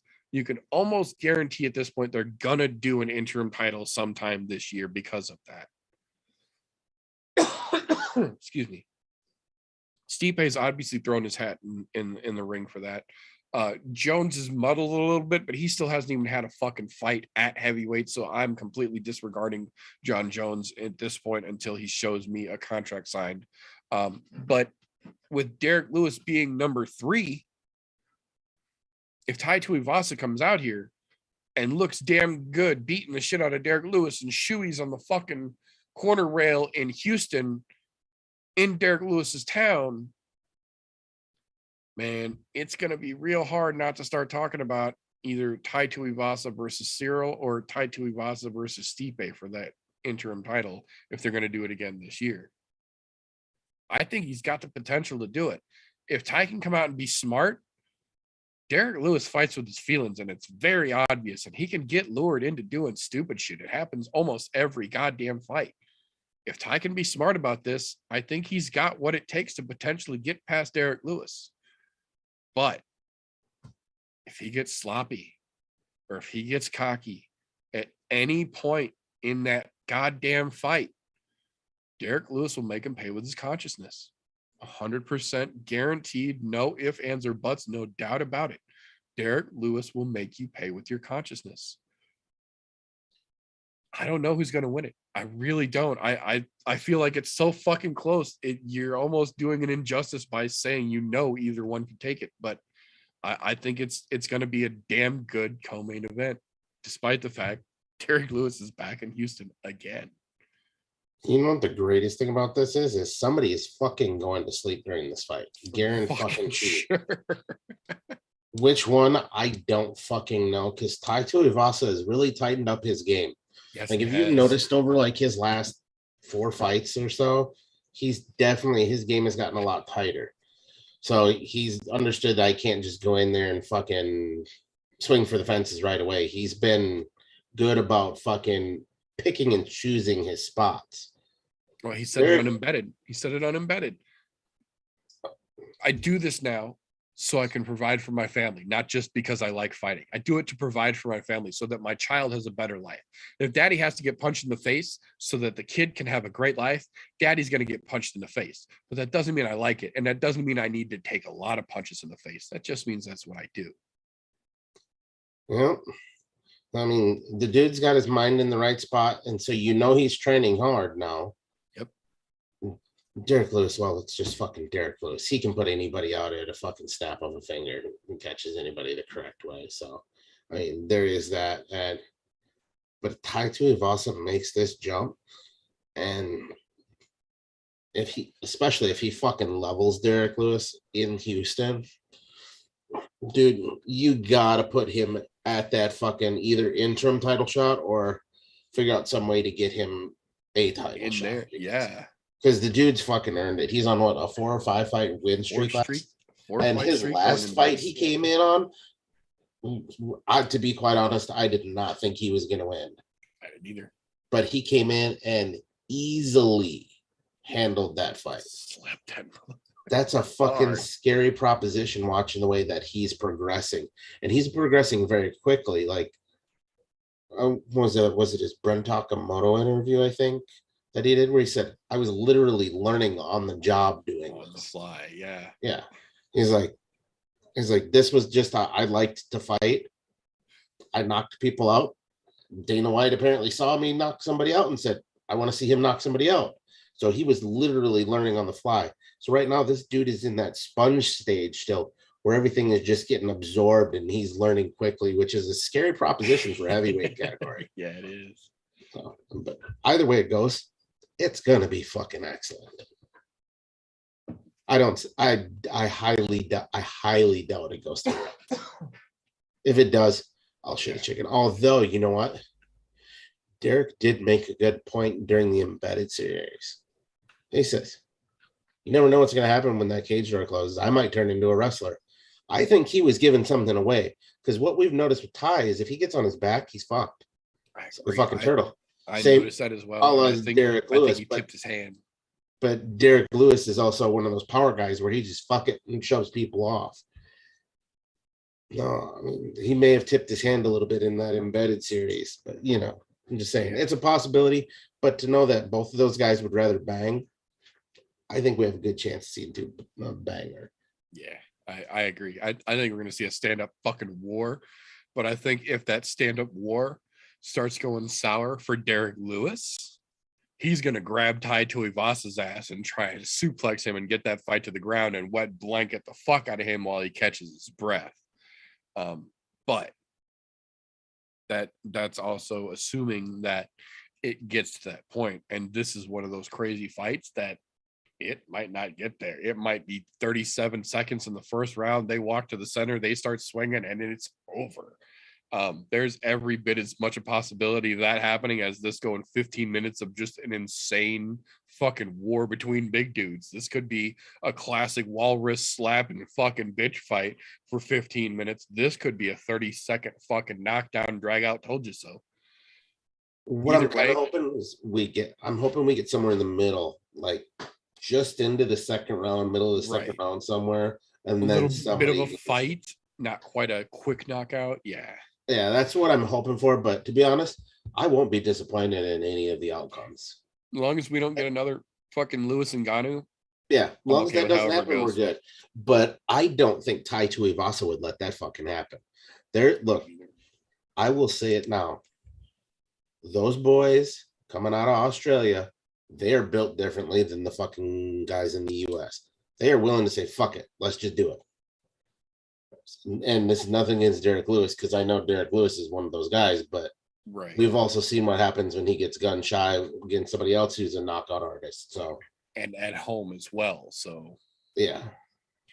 yeah, and Ty showed up on fucking point, wearing his fucking local Aussie fucking gear, ready to go, looking legitimately fucking serious about this. He had the Vegemite knit fucking cap on. Vegemite hat and the from the treadmill. area shirt while he was jogging. Yeah. Fucking great.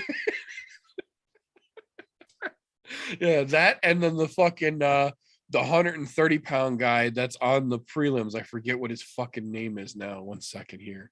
What the fuck? And they're was it? fucking sparring in the cardio room with the little light sparring. Morozov. Yeah. That's what it is. Sergey Morozov.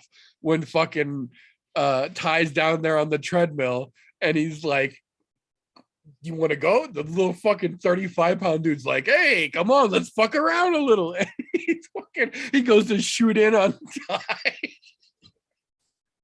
I was like, see, a 135-pound dude who knows who Tai Tuivasa is and knows to play around like that. Yeah. That's a good thing, man. That's a good thing. That could be good for you. That could make your fight a lot more exciting, I feel. But no, it's a damn good co-main event. It's a lot better than what we've seen in the last couple cards. I'll say that. That being said, though, that will bring us to the meat and potatoes of the meat and potatoes in this meat and potatoes portion of meat and potato filling. The reason for the season, the marquee de 271, Israel Adesanya, the last style bender, versus Robert the Weeper Whittaker. The rematch folks have been waiting for 3 years now, almost 4 years now in the making, I believe. I gotta say, as impactful as this fight is to that division and to both of their futures, I'm honestly more excited about the co-main event than I am this fight. For this reason. Israel Adesanya is only excited about this fight so he can prove the first one wasn't a fluke. Whittaker is only excited about this so that he can prove that the first one was a fluke. Neither one of these two have made a point in a week of press runs to mention the fact that this is for the fucking belt.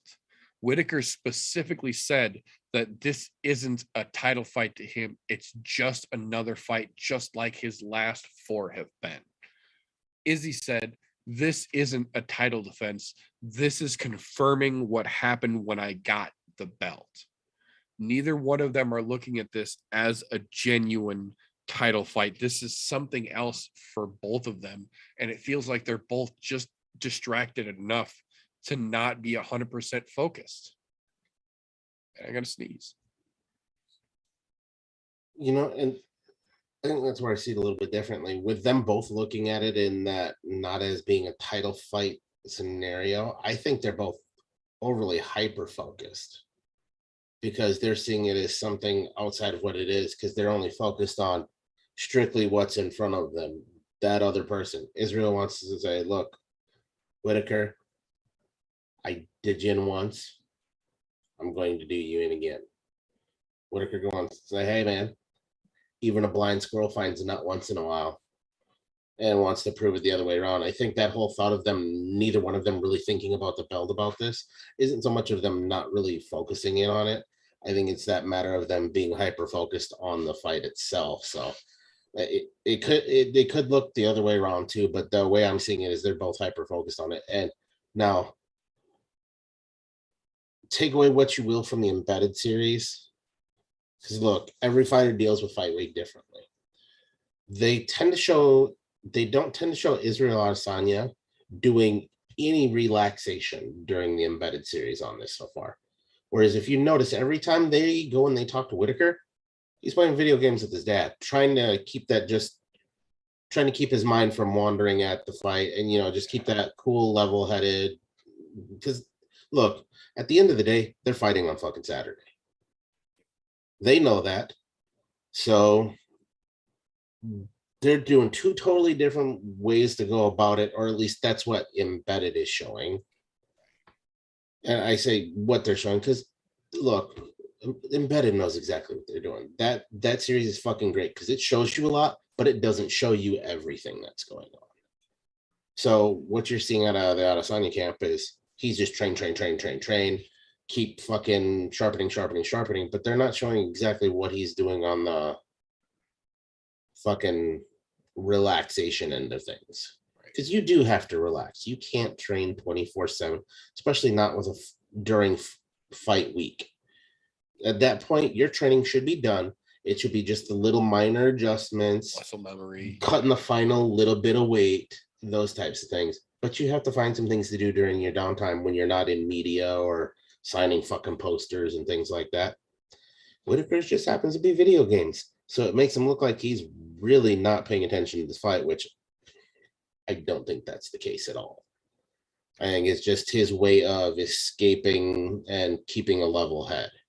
And I say escaping because there's really no escaping it, but you got to get your mind out of that laser focus all the time. Because if you do that whole week leading up, you're going to be a shit show by Saturday.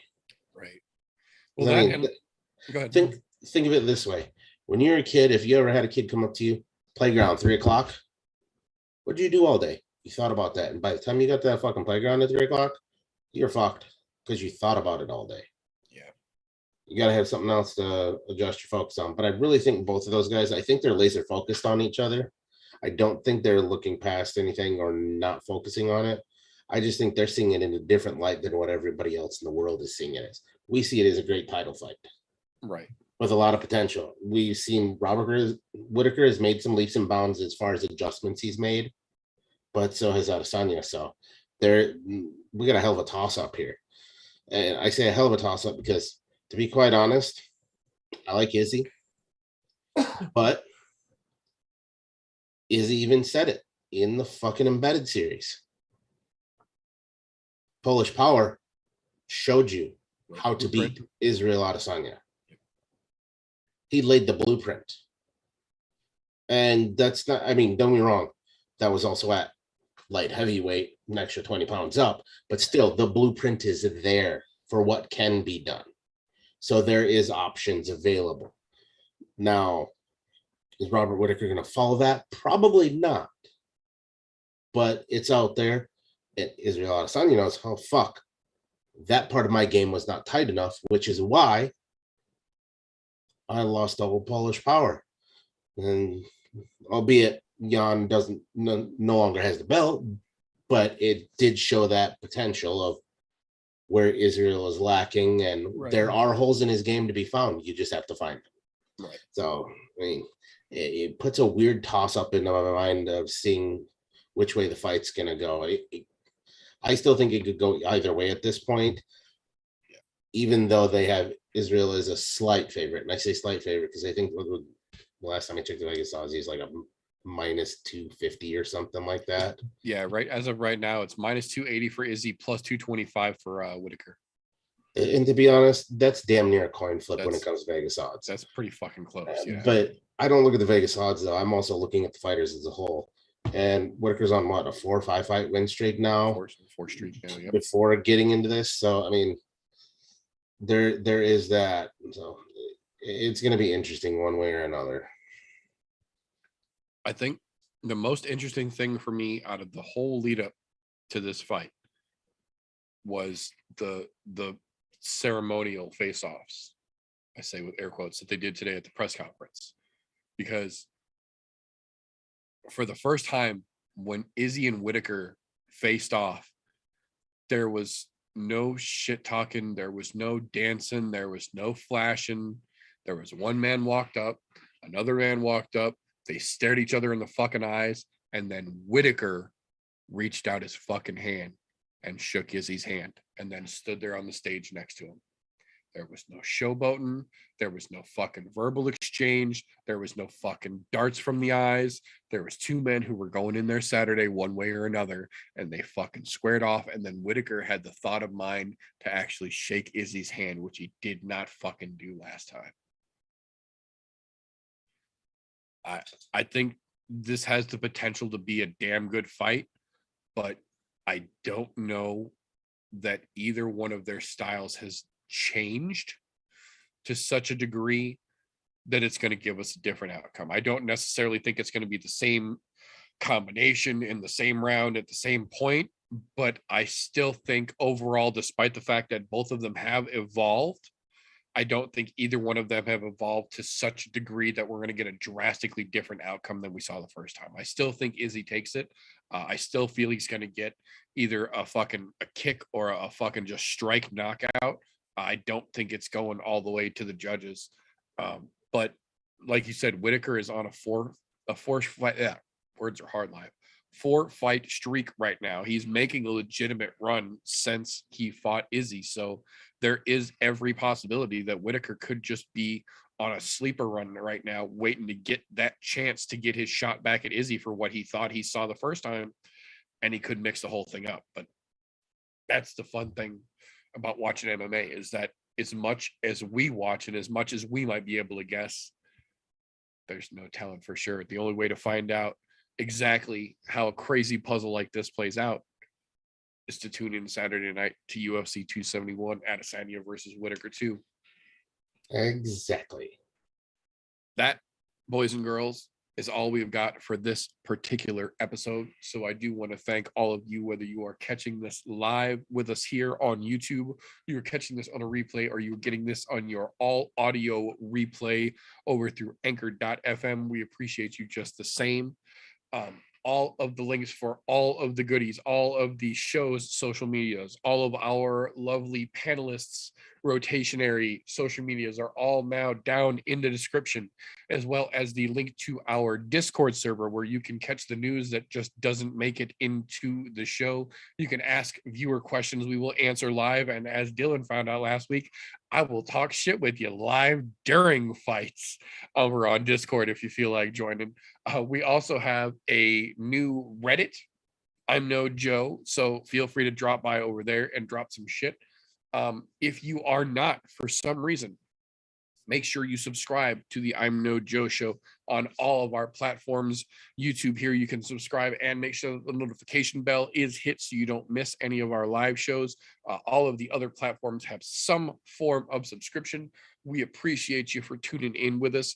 If you don't like what we do, on the other hand, first off, what the fuck are you doing this deep into the podcast? Give us a thumbs down and fuck off. We're not going to dispute it. We'll take it. And then we're going to move on, just like you should. That being said, if you do like what we do around here, the best way to support us is patreon.com/I'mNoJoe. Helps us do what we do, gives you access to the behind the scenes, the unaired and literally unairable footage that we get up to here on the I'm No Joe channel. And it gets your name at the end of the video as a cool little thank you as well. We appreciate what you do. That being said, we're going to call that all for this particular episode. So until next time, boys and girls, remember, don't let ignorance stop you. You can root for anything, unless you really thought Ronda Rousey was going to go back to fighting somewhere where she didn't have a say in how the outcome was.